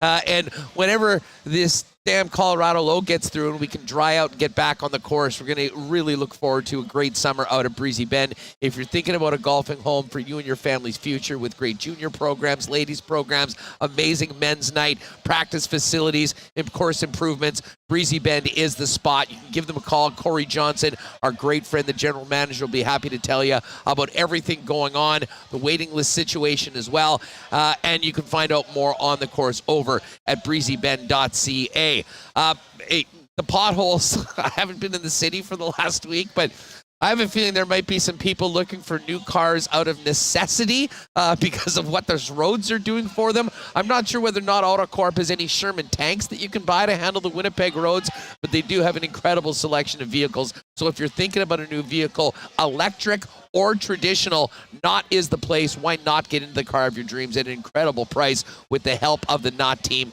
Pop down and see them at Waverly and McGillivray, or you can visit them online at knott.ca. And hey, the weekend is here. Big cheers to our friends at Little Brown Jug, who won Winnipeg's favorite local craft beer, the Winnipeg Nightlife Awards last week. If you haven't tried the 19 or all the Little Brown Jug offerings, what are you waiting for? You can grab 1919 at fine bars and restaurants throughout the city. Pop by your local beer store for all the Little Brown Jug offerings, or frankly, the best place to go is Little Brown Jug itself. Amazing brewery and tap room down on William Avenue in the Exchange. You can get all of the Little Brown Jug products there for take home and sample them as well in pints. And certainly they've got some great events coming up for the patio as we get into spring. Follow them on Instagram at Little Brown Jug for the latest events in and around. And littlebrownjug.ca, they do deliver citywide Wednesdays, Fridays, and Saturdays. Wiebe, we'll talk playoffs in a second, but we got a big playoff game tonight at the Ice Cave. Sort of crazy that the Ice blew the Raiders out 10-1 and then lost game number 4. It happens, though. They're looking to close. But you were also watching the Wheaties as well. Fill us a little bit of your time hitting the highway and checking out the Western Hockey League playoffs this week. Yeah, it's been a lot of fun. Obviously, we did that preview show with Sean at the arena at the Ice Cave there last week before game 1. And it was a fabulous atmosphere, Huss. It was full. It was the first time I'd seen the building full in a long time. I played some college games there with not a lot of people in them. Been to some other games. The Ice did pretty well in terms of attendance during the year, but standing room only on Friday, a fantastic atmosphere. The Ice played very well. Their big guns came through. And as the series went on, it's natural to have a bit of a letdown after you blast someone 10-1. And the other thing that we can't forget, Huss, this PA Raiders team beat the Ice 3 out of 3 times this year out of the 8 meetings. So, it doesn't sound like much, but when a team barely loses in regulation at all during the year, we know they've played them hard. We've talked a lot in the last couple of weeks about teams playing with pride. That's a good show of pride by the PA Raiders. I fully expect the Ice to rebound and wrap up the series tonight in Game 5. They're just so talented and they've got so much depth. James Patrick and his staff have done such a great job there, even right to the top with Matt Cockle and company. I expect them to wrap things up. And then with Sam Cosentino in town to do the color for the game on Wednesday, we decided to get in the car, get in the old Malibu and drive down to Brandon. It was great for him to be able to. He spoke with Steve Konowalchuk and Donnie McGillivray, the coaches, prior to the game to get a little sense of some of their players and how the season and series have gone. Just there too, fantastic atmosphere for a Tuesday night. I think they were over 4,000 in terms of the attendance. A really hard hitting game, Huss. The intensity incredibly high. The Wheat Kings lost that one, but they bounced back to even that series up. So a lot of fun to see. I had been in the building for a few times. Obviously, Memorial Cup I covered. It was at both times the Wheat Kings were in the final. First, they lost to Josh Morrissey and the Kelowna Rockets, and then the next year they beat the Seattle Thunderbirds. They've always supported their team very well in that market.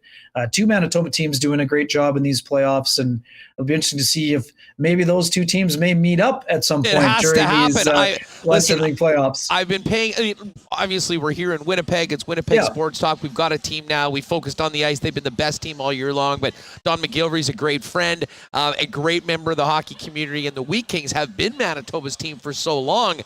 We were robbed of a first-round series a couple years ago from those clubs, and I've been paying keen attention to what's happening in that series as well as the other ones. And the way it looks right now is that if the Wheaties, who are the 6th seed, can win, and assuming the Ice get the job done against PA, we could have that series. And, I mean, it's down to a best of 3 for Brandon, but wouldn't that be awesome? I can't think of something would be a bigger boost, a shot of energy into junior hockey here in Manitoba than a series between those two teams, especially this year, considering the campaign the Ice have had and the history that the Brandon Wheat Kings have in Manitoba. Yeah, no doubt. I think that would be just absolutely tremendous. You have two great fan bases, and you'd see people traveling well. The buildings would be rocking, and I think it would just be a fantastic series. And from the conversation that we had with Don McGillivray, I mean, the Wheat Kings have played more than 70 games this year, Huss. And the other night for Game 3 was the first time they had their full lineup together. They have had a ton of injury issues and COVID. Yes, we know that's a factor for a lot of teams, but the Wheat Kings kind of feeling as though they haven't really been able to show their best in their games to the ice so far this year. And we know both teams very talented. There's a great mix of young and youth and experience in both those rosters. And man, if both teams can take care of business, it would be just an absolutely tremendous series, not only for the province itself, but for the league. I think it would be some great buzz. And us, we know this. The best way to build a rivalry, and we know there's already a rivalry, the best way to build a rivalry is to have two teams go head to head and knock them down, drag them out, kind of playoff affair, right? I mean, and that would be what would be next on the horizon. So hopefully, though, it's going to be interesting times ahead. Well, they know each other well. They've only played about 50 times over the last few seasons. I mean, why not do it in a best of 7 with so much on the line in the Western Hockey League playoffs? Ken Wiebe is with us. Make sure to check out Kenny and Rennie after tonight's game. 2 more episodes in the regular season for the guys. Again, the final episode for the regular season will be after 1 p.m. And listen, I want to quickly look ahead to the Stanley Cup playoffs. But first of all, tonight's game, I did the lock shop with Dustin Nielsen earlier today, and we're going through all these odds for the final night in the National Hockey League, and you realize there actually is quite a bit to play for a number of teams based on potential matchups. Not the case for the Calgary Flames tonight. What do you expect this evening? I think we know the Winnipeg Jets are going to go out and do what they've done the last 2 nights, try and win the game, try and put their best foot forward. Do we know anything about what Calgary's looking at like tonight, Ken? Well, we expect Dan Vladar because Markstrom played last night in the overtime loss on that Kaprizov power play overtime winner. Other than that, the Flames didn't skate this morning, so I could easily see some of their reserves. They'd be nuts to play Johnny Gaudreau and Matt Tkachuk. I mean, they have nothing to gain from this game. They played last night. There's a chance that they could be playing at home Monday night. I mean, am I crazy to think that we could see a very light Calgary Flames lineup for this evening? I think it's probably possible, but I mean, I guess the other thing too, you always kind of have that balance. Or, Daryl Sutter wouldn't want his team taking their foot off the gas and those things. And I mean, for Johnny, trying to continue to build on that 100+ point season. The one thing that was maybe interesting too is that, again, no one's expecting the Colorado Avalanche to, be knocked out. But I think the one thing I think for Calgary is if they can secure the win, maybe they can secure the, home ice advantage for everything outside of Colorado being in their opponent in the conference final. But again, I would much rather play for the health of my best players than to be worried about some technicality down the road. If you get to the conference final, I don't think that you care if home ice is on, if you have home ice for that game 7, because you feel confident that you can go out and win on the road. If you've won 8 games, or to that point, you would have had to have won 11. I don't think that it's as big of a deal, but no, certainly not compared to the health of the players. Will the series have as much intensity as we've seen Calgary play at before? Probably not, but I don't think they'll be sleep. If we know anything about the Flames this year and the commitment level they've shown, especially to the team defense, I don't expect the Flames to be sleepwalking through the game either. That's just something that Daryl Sutter is going to want his group continuing to play at a high level going into these playoffs. Interesting game tonight, Boston-Toronto. I think we were hearing that Austin Matthews and Toronto is going to, and Mitch Marner are going to be sat down. If Boston wins and Tampa Bay loses, it's Boston-Toronto. I mean, I don't know. If you're the Leafs, do you have you would have a preference? I mean, I don't know. Tampa Bay scares the hell out of me right now. And I know there's all the heebie-jeebies with the history of Boston and what they've done to the Leafs in the past, but you would have to think that, from a Leafs perspective, a matchup with Boston would maybe be preferable to having to go toe-to-toe with the team that's looking to make it a three-peat.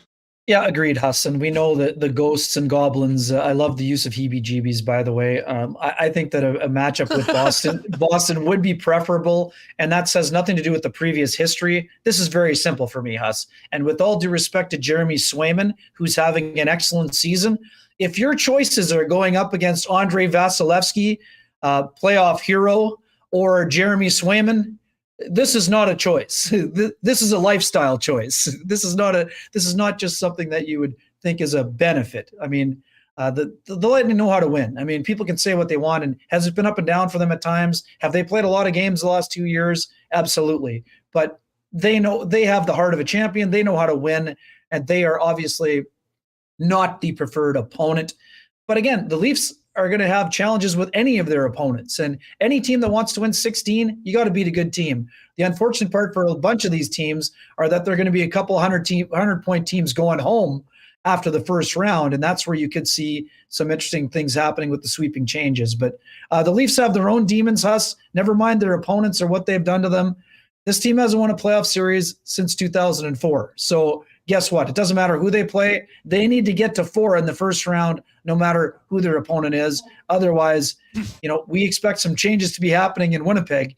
But the Leafs, if they don't get out of the first round, you could expect some serious explosions and eruptions to be happening around those parts. Hey, I want to ask you about a couple series that we do know about. But before we go, just while we're talking about the Leafs, does Austin Matthews get your Hart Trophy vote?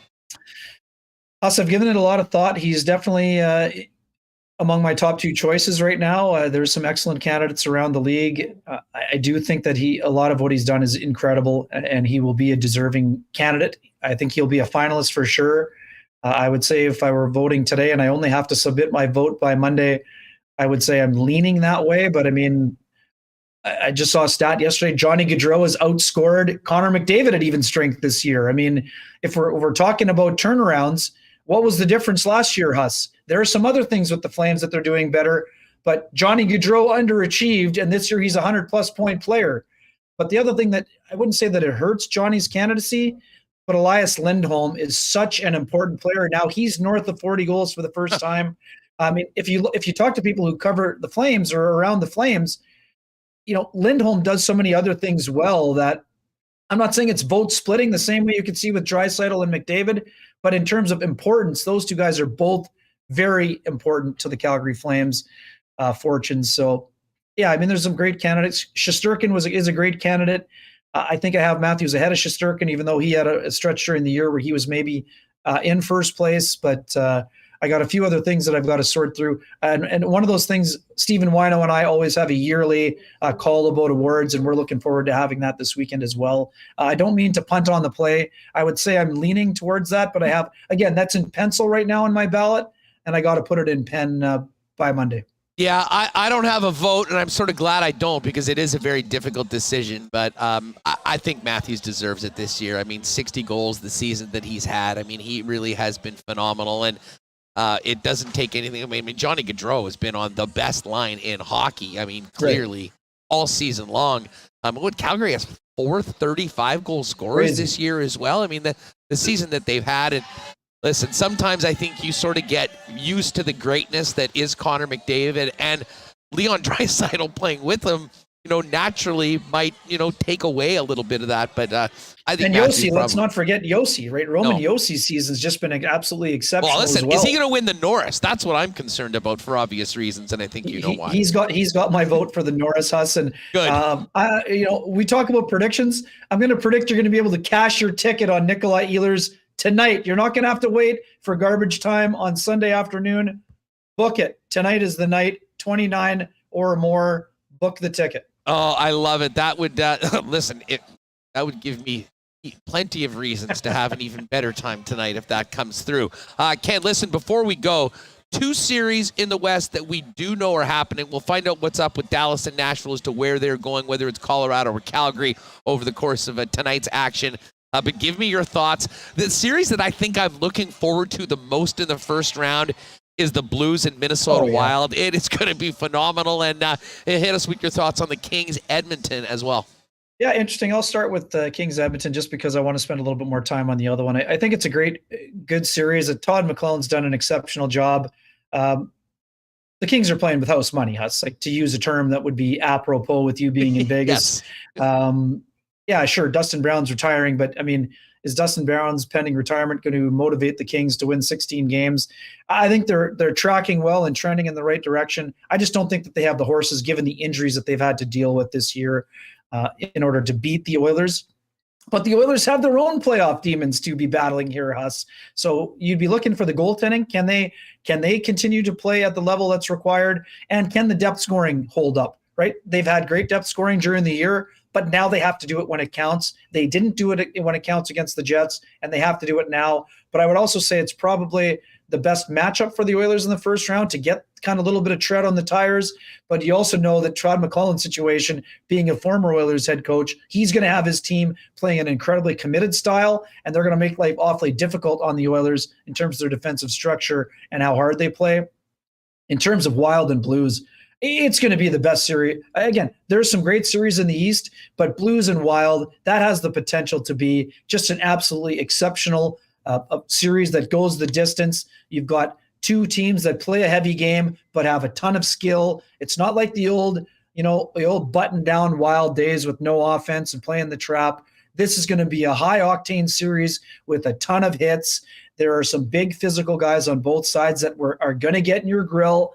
And to me, right now, I would say it's tough to say who's favored. But right now, given how Cam Talbot and Marc-Andre Fleury have played, even no disrespect to Ville Husso or Jordan Binnington, who has won a Stanley Cup in recent years, I think the way the Wild goaltenders are playing right now would give them a slight advantage. And also the Wild defense is at maybe a slight advantage over the Blues.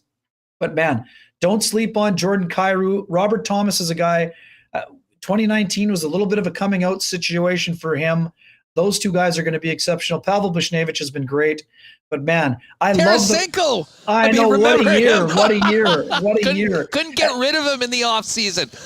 I got some buddies here from Seattle beside me that I was talking to last night, and we were talking about the Kraken last night, and they're still bent about them not taking Tarasenko, especially when you see what he's done this season for the St. Louis Blues as their leading scorer. And just quickly on the Blues, I mean, I will put that lineup 1 to 12 up against just about anyone in. I mean, they may not have, the Gaudreau, Kachuk, Lindholm line that they're throwing over the boards, but Craig Berube has complete confidence in that lineup, 1 to 4. We've talked a lot about the Jets' non-existent fourth line for the better part of this season. It is the exact opposite right now in St. Louis, and that's big come playoff time, Kenny.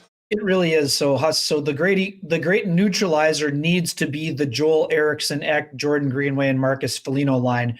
For the Wild to win, not only do they need Kaprizov playing out of his mind, they're going to need Zuccarello really flying, but they need that quote-unquote third line to do some damage, both physically and in terms of the scoring. Ryan O'Reilly is a clutch performer. He is going to have a great series. You know that he's probably going to go up against Kaprizov with regularity. The depth of the Blues is really scary. But again, their defense core has to hold up, Huss. That's the one question mark about the Blues.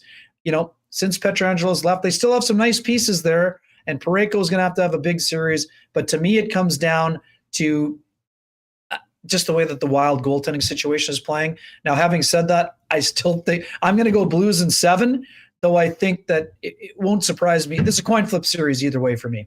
Is Husso going in game 1, do you think? I would think so, just because of the year that he's had. But again, sometimes coaches lean on the guys that have got them not only to the dance, but to the champions circle. So it'll be interesting to monitor. Husso has been the better goalie this year. I think that he gets the start. Craig's not a guy who's shy about making tough decisions. So I expect it to be Husso versus Talbot.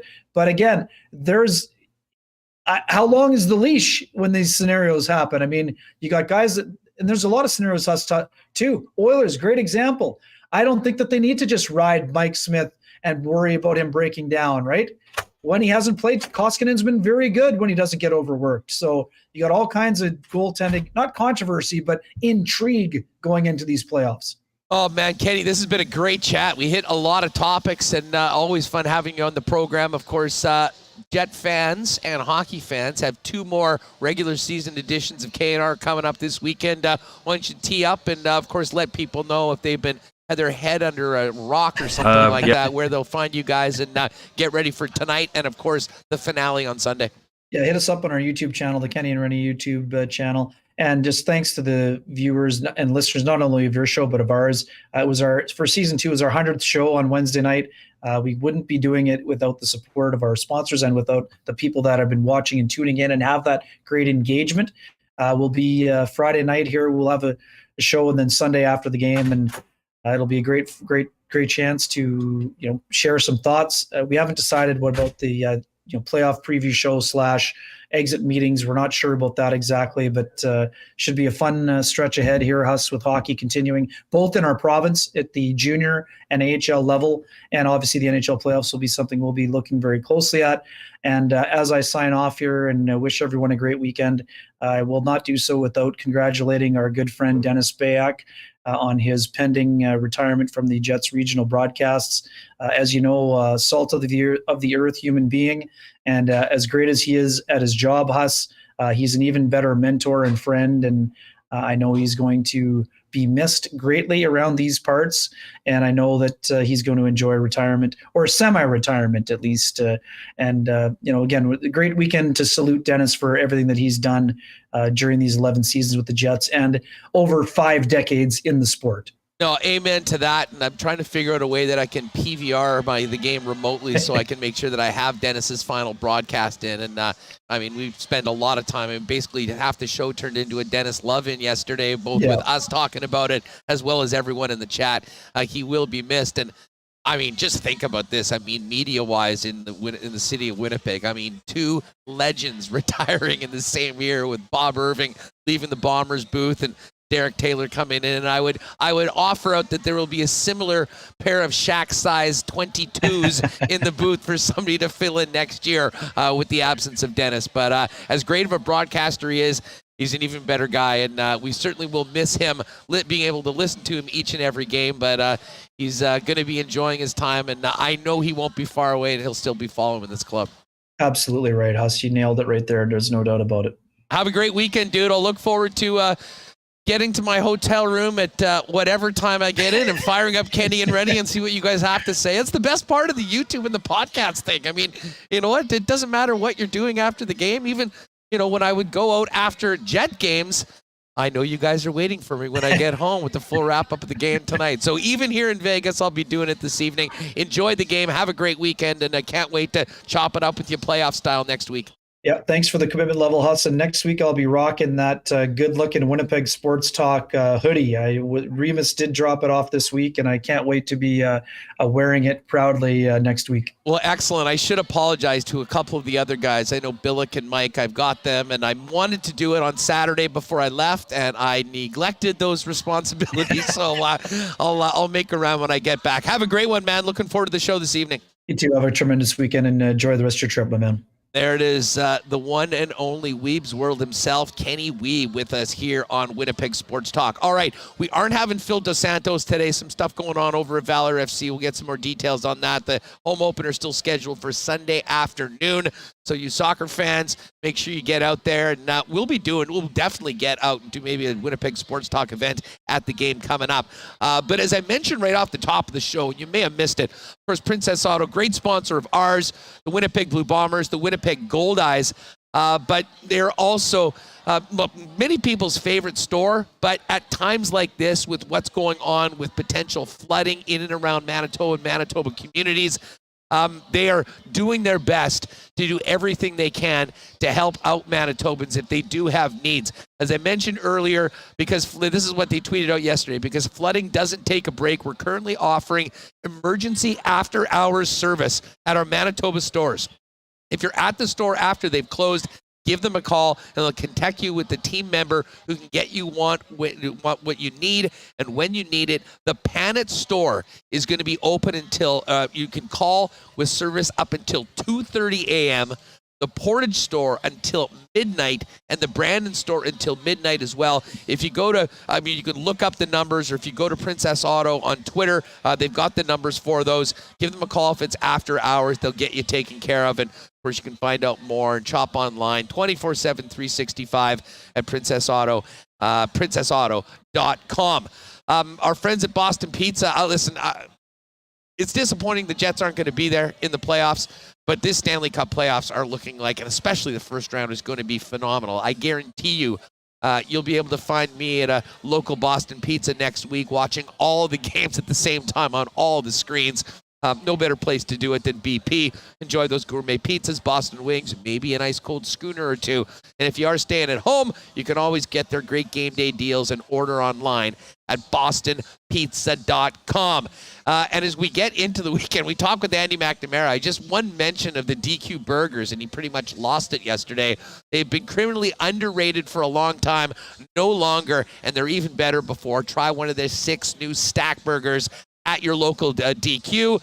And, of course, 4 Nick and Nicky DQs in Winnipeg and Southern Manitoba. They've been so great to us. We appreciate you supporting them. DQ Niverville, DQ Northgate, DQ Polo Park, and DQ St. Anne's. And the 3 Winnipeg stores are available on your favorite delivery app. And you can always hit them up on Instagram at DQ Manitoba to set your order up in advance for whatever sort of custom-made cake you want for a party or whatnot. All right, we've got a marble race coming up in a few minutes. I got plenty of lines to get to for Coolbet, but as we mentioned earlier, Chaz Lucius, the new one. Oh, geez. Okay, quick, some breaking news. And Remis just sent this over. Valour FC, and this makes sense because of what we were hearing, and I don't have all the details right now, but we were supposed to have Phil Dos Santos going on. I do believe there's some issues right now with Valour FC. I believe they spoke to it earlier. But the home opener has been moved. So the game on Sunday is off now, and the new home opener, and this is great for people that were going to maybe had jet tickets, is going to take place on Saturday, May 7th versus the Halifax Wanderers. So we'll get Phil on the program at some point next week. I'll have more details on what's happening. But if you were planning on going to the soccer match, the home opener on Sunday, the new home opener date is now the 7th of May. You can find out more at the Valour FC website. They just tweeted this out at Valour Football. All right. But the one thing we did want to do is hear from Chaz Lucius because Chaz Lucius signed. He was, of course, last year's first-round pick. Kenny and I just spoke about it. A little surprising, I think. I was really expecting him to go back, and as Ken mentioned, play with his brother at the University of Minnesota, but he's turning pro. He's inked a contract with the Winnipeg Jets. Let's hear a little bit from the 2021 Jets first rounder on inking his first pro contract here in the Peg.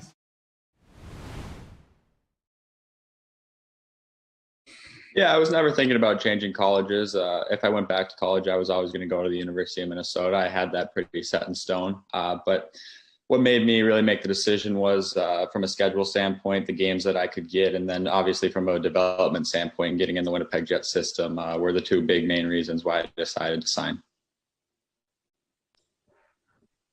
I'll go back to Scott Bell. Go ahead, Scott.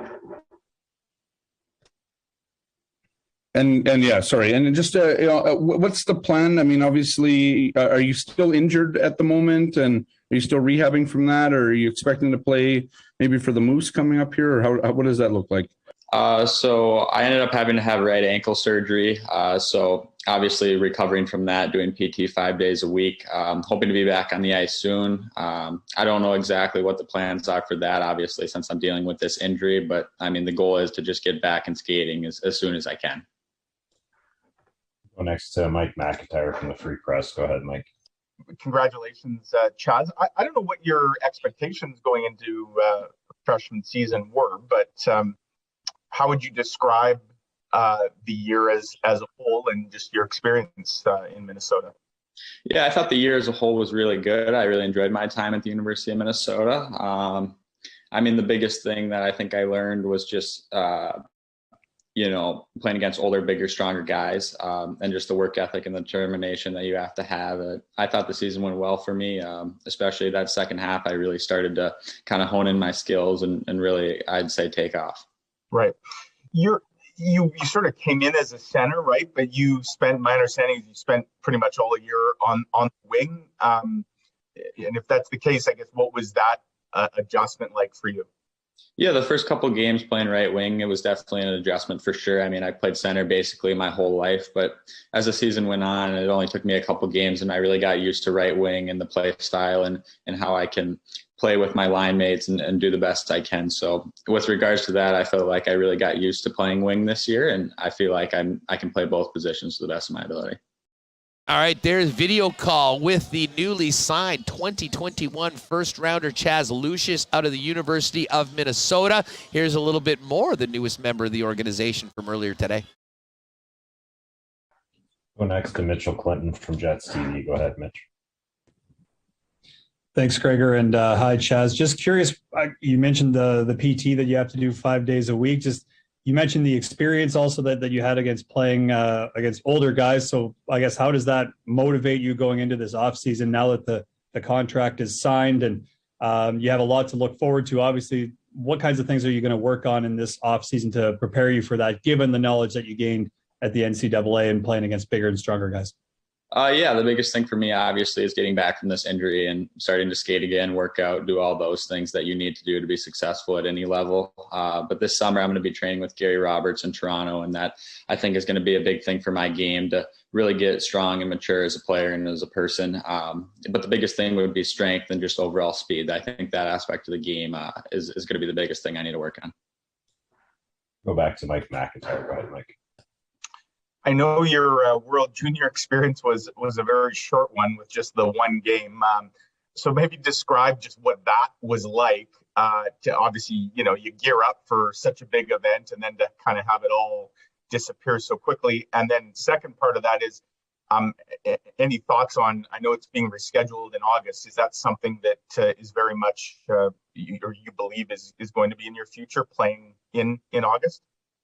Yeah, I mean, to answer a couple of those questions, I think, for sure, definitely if I have the opportunity and can play at World Juniors in August, obviously, if the Jets will let me play and everything works out there, I'd love to play for them for World Juniors USA. But yeah, I mean, the tournament was crazy, only to play the one exhibition game and then one regular game, and just to have it get shut down like that is really unfortunate and really sad. But at the same time, I mean, living in the COVID year, there's not really much we can do about it. So you just move on and try to learn from it and be better.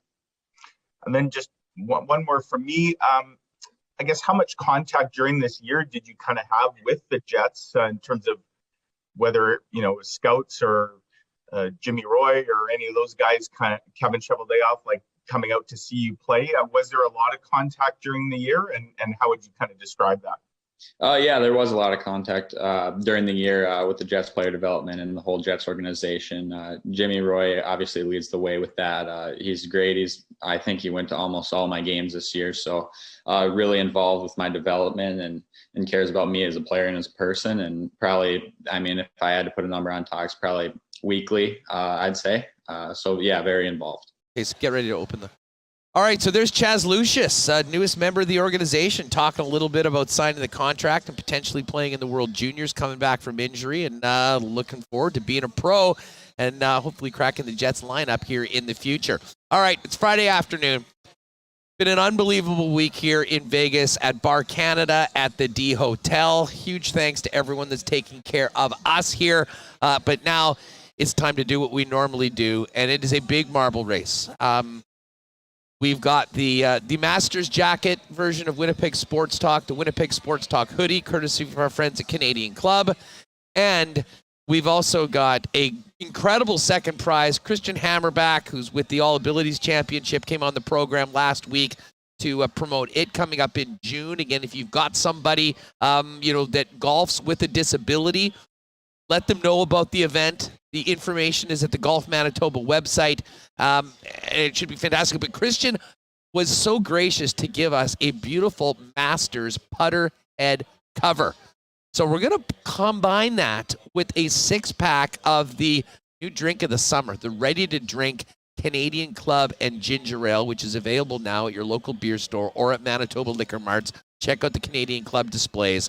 So we've got the hoodie for first place. We've got the putter cover and the 6-pack for second place. So, Michael Remis, let's get ready. I've got a ton of lines to get to, but can we officially, again, I can't see the YouTube chat here as I normally do when we're back in the city. So you let me know if we're ready to go to open up registration for the marbles race. And I'll remind all of you that you got to be subscribed to win. So if you haven't already, hit that red subscribe button. Make sure you count yourself in. And all you have to do when it's officially open, check the YouTube chat for that. Put in ! marbles. We'll gather all the names. We'll throw them in, and we'll give away some great prizes from Winnipeg Sports Talk and, of course, our friends over at Canadian Club. It's open. The names are being collected. ! marbles. People were getting in there almost early, so I just had to let it loose. We did have some issues last week.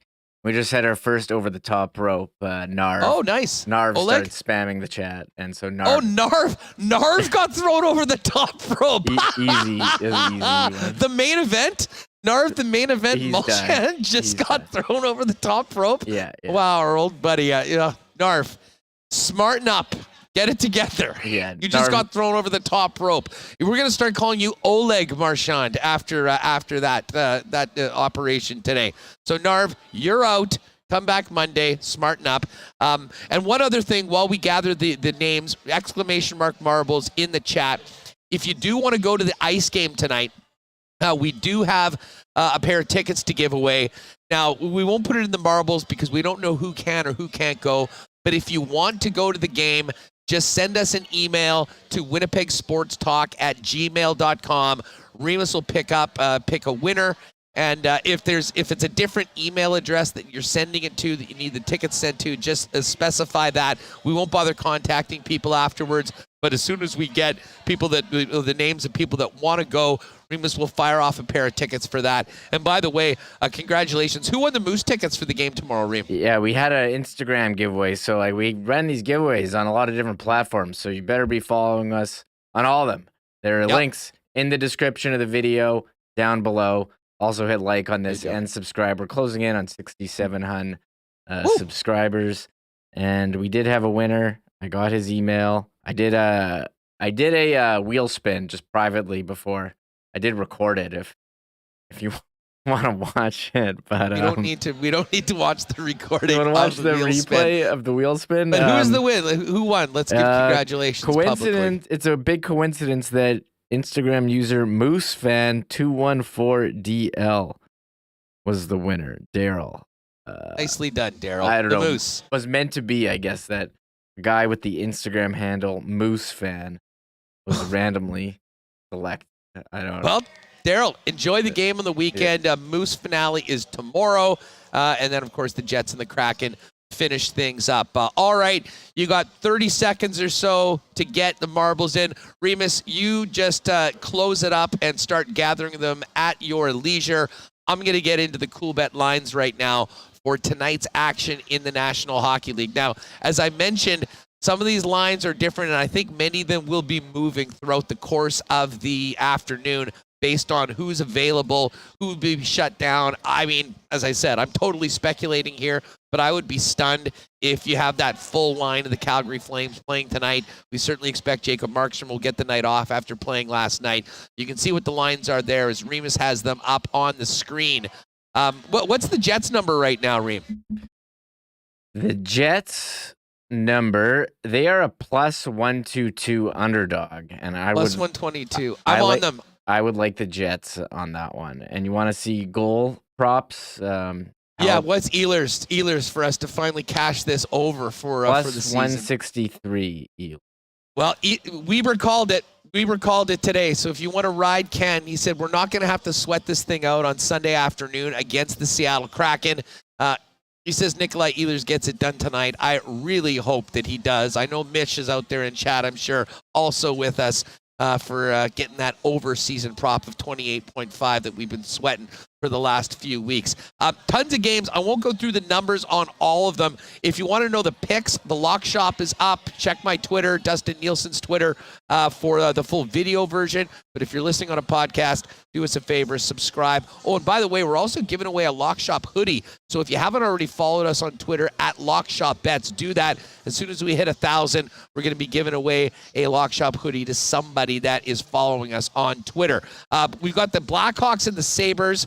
I will tell you the Sabres was one of my picks tonight. Love the way that they played in the last couple months of the season. They're at home trying to finish strong. You got the Caps and Rangers tonight. Devils a home favorite against the Red Wings. Sens and Flyers, pretty much a pick-em. Bruins and Leafs. Bruins are the road favorite in this one.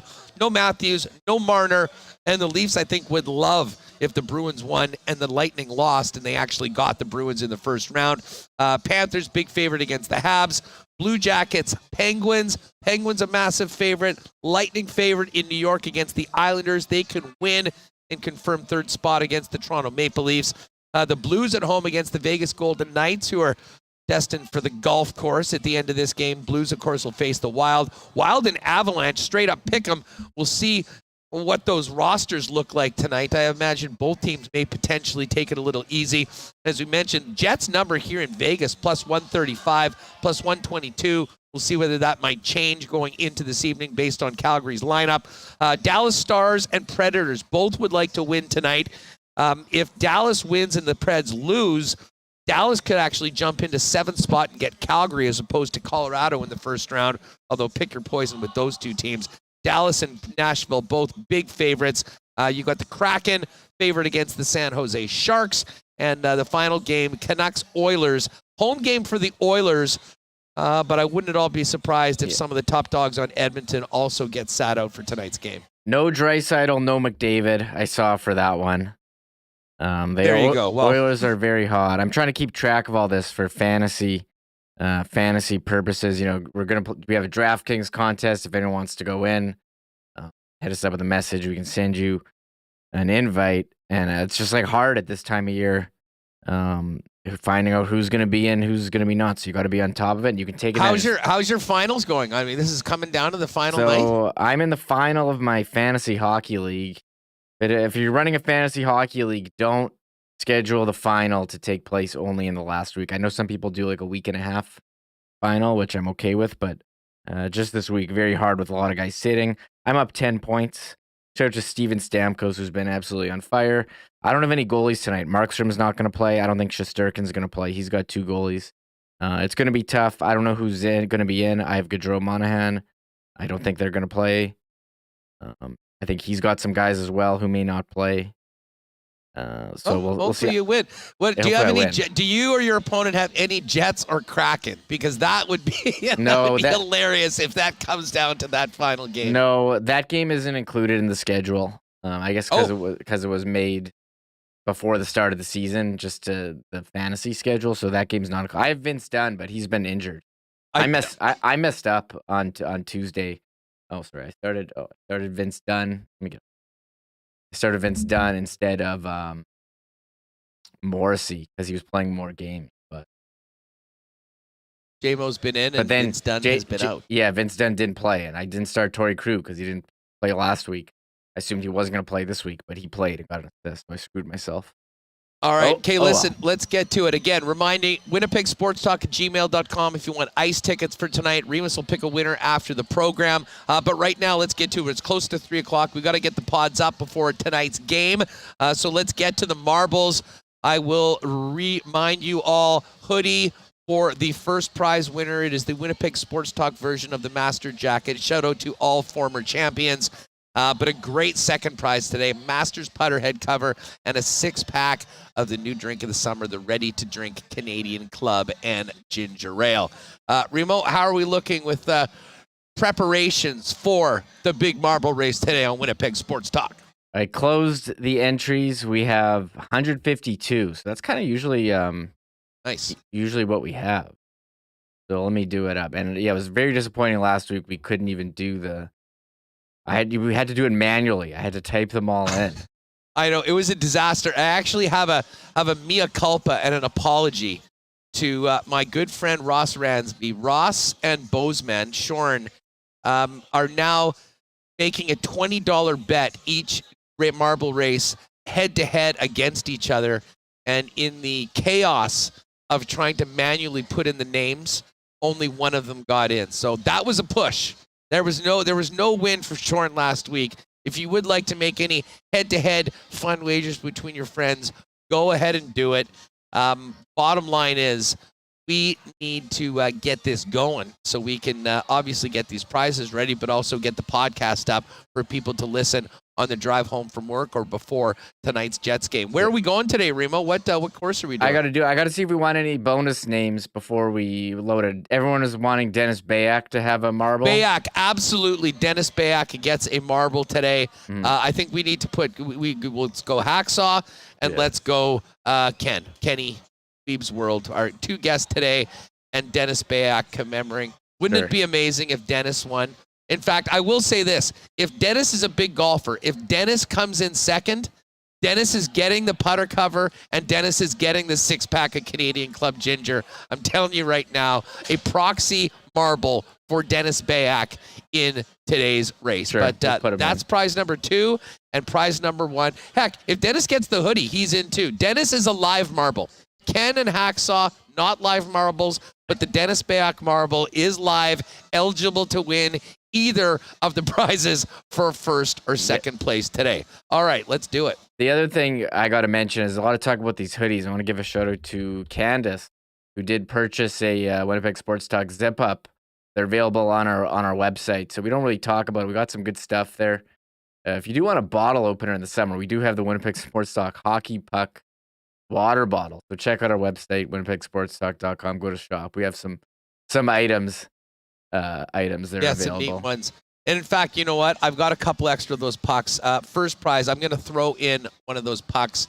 Just remind me when you win because I'll probably forget, but we'll need your size. And I'll be back in the city next week, and we can arrange pickup of both of these prizes. All right, over 150 names, including Dennis Bayak in today's marble race. Where are we racing today, Reem? I have to load it and pick. Give me a sec. All right, sounds good. Hey, one other thing. I mean, just while we're at it, I may as well let you know while Remis gets that ready. Blue Jays back at it today, starting off a series against Houston. Kikuchi on the hill. I believe in Kikuchi and the Jays. They played very well, obviously against winning 3 or 4 against the Red Sox. Had a good run last week against the Astros. Basically, it's very close to a pick 'em. I'm going to take the Blue Jays. A couple other picks that we were getting on the lock shop earlier today. I like the Padres run line against San Diego. And the as much as I don't like to bet against the Royals, but Yankees are rolling right now. Royals are not. For Yankees run line as well. And I think might be a little sprinkle on the Marlins today and a pretty much of a pick 'em in their matchup as well. But a huge slate of games. Head over to Coolbet. If you haven't played there before, use the promo code WST. Double your initial bonus, 100% bonus, up to $200 on your first deposit. And I talked to Chris Abbott. We hit this a little bit earlier. I was really hoping to do a full playoff preview on Tuesday, assuming that the playoffs started on Wednesday. They're starting on Monday right now. So as soon as the games are finished tonight, know what the full playoff matchups are.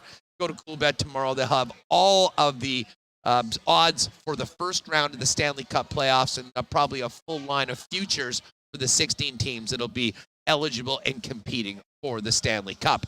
All right, Friday afternoon, before we finish, we know why you're here. We know why you're hanging around. It is just about marbles time on WST. Commissioner Remis, I will turn it over to you, and you can let us know how things are shaping up. All right. It's time to do a marble race. No separate, baby, marble race. Just play marbles with the punctuation first. Marble race. Don't spend what you survive. Marble race. No more, and it's too late. Let's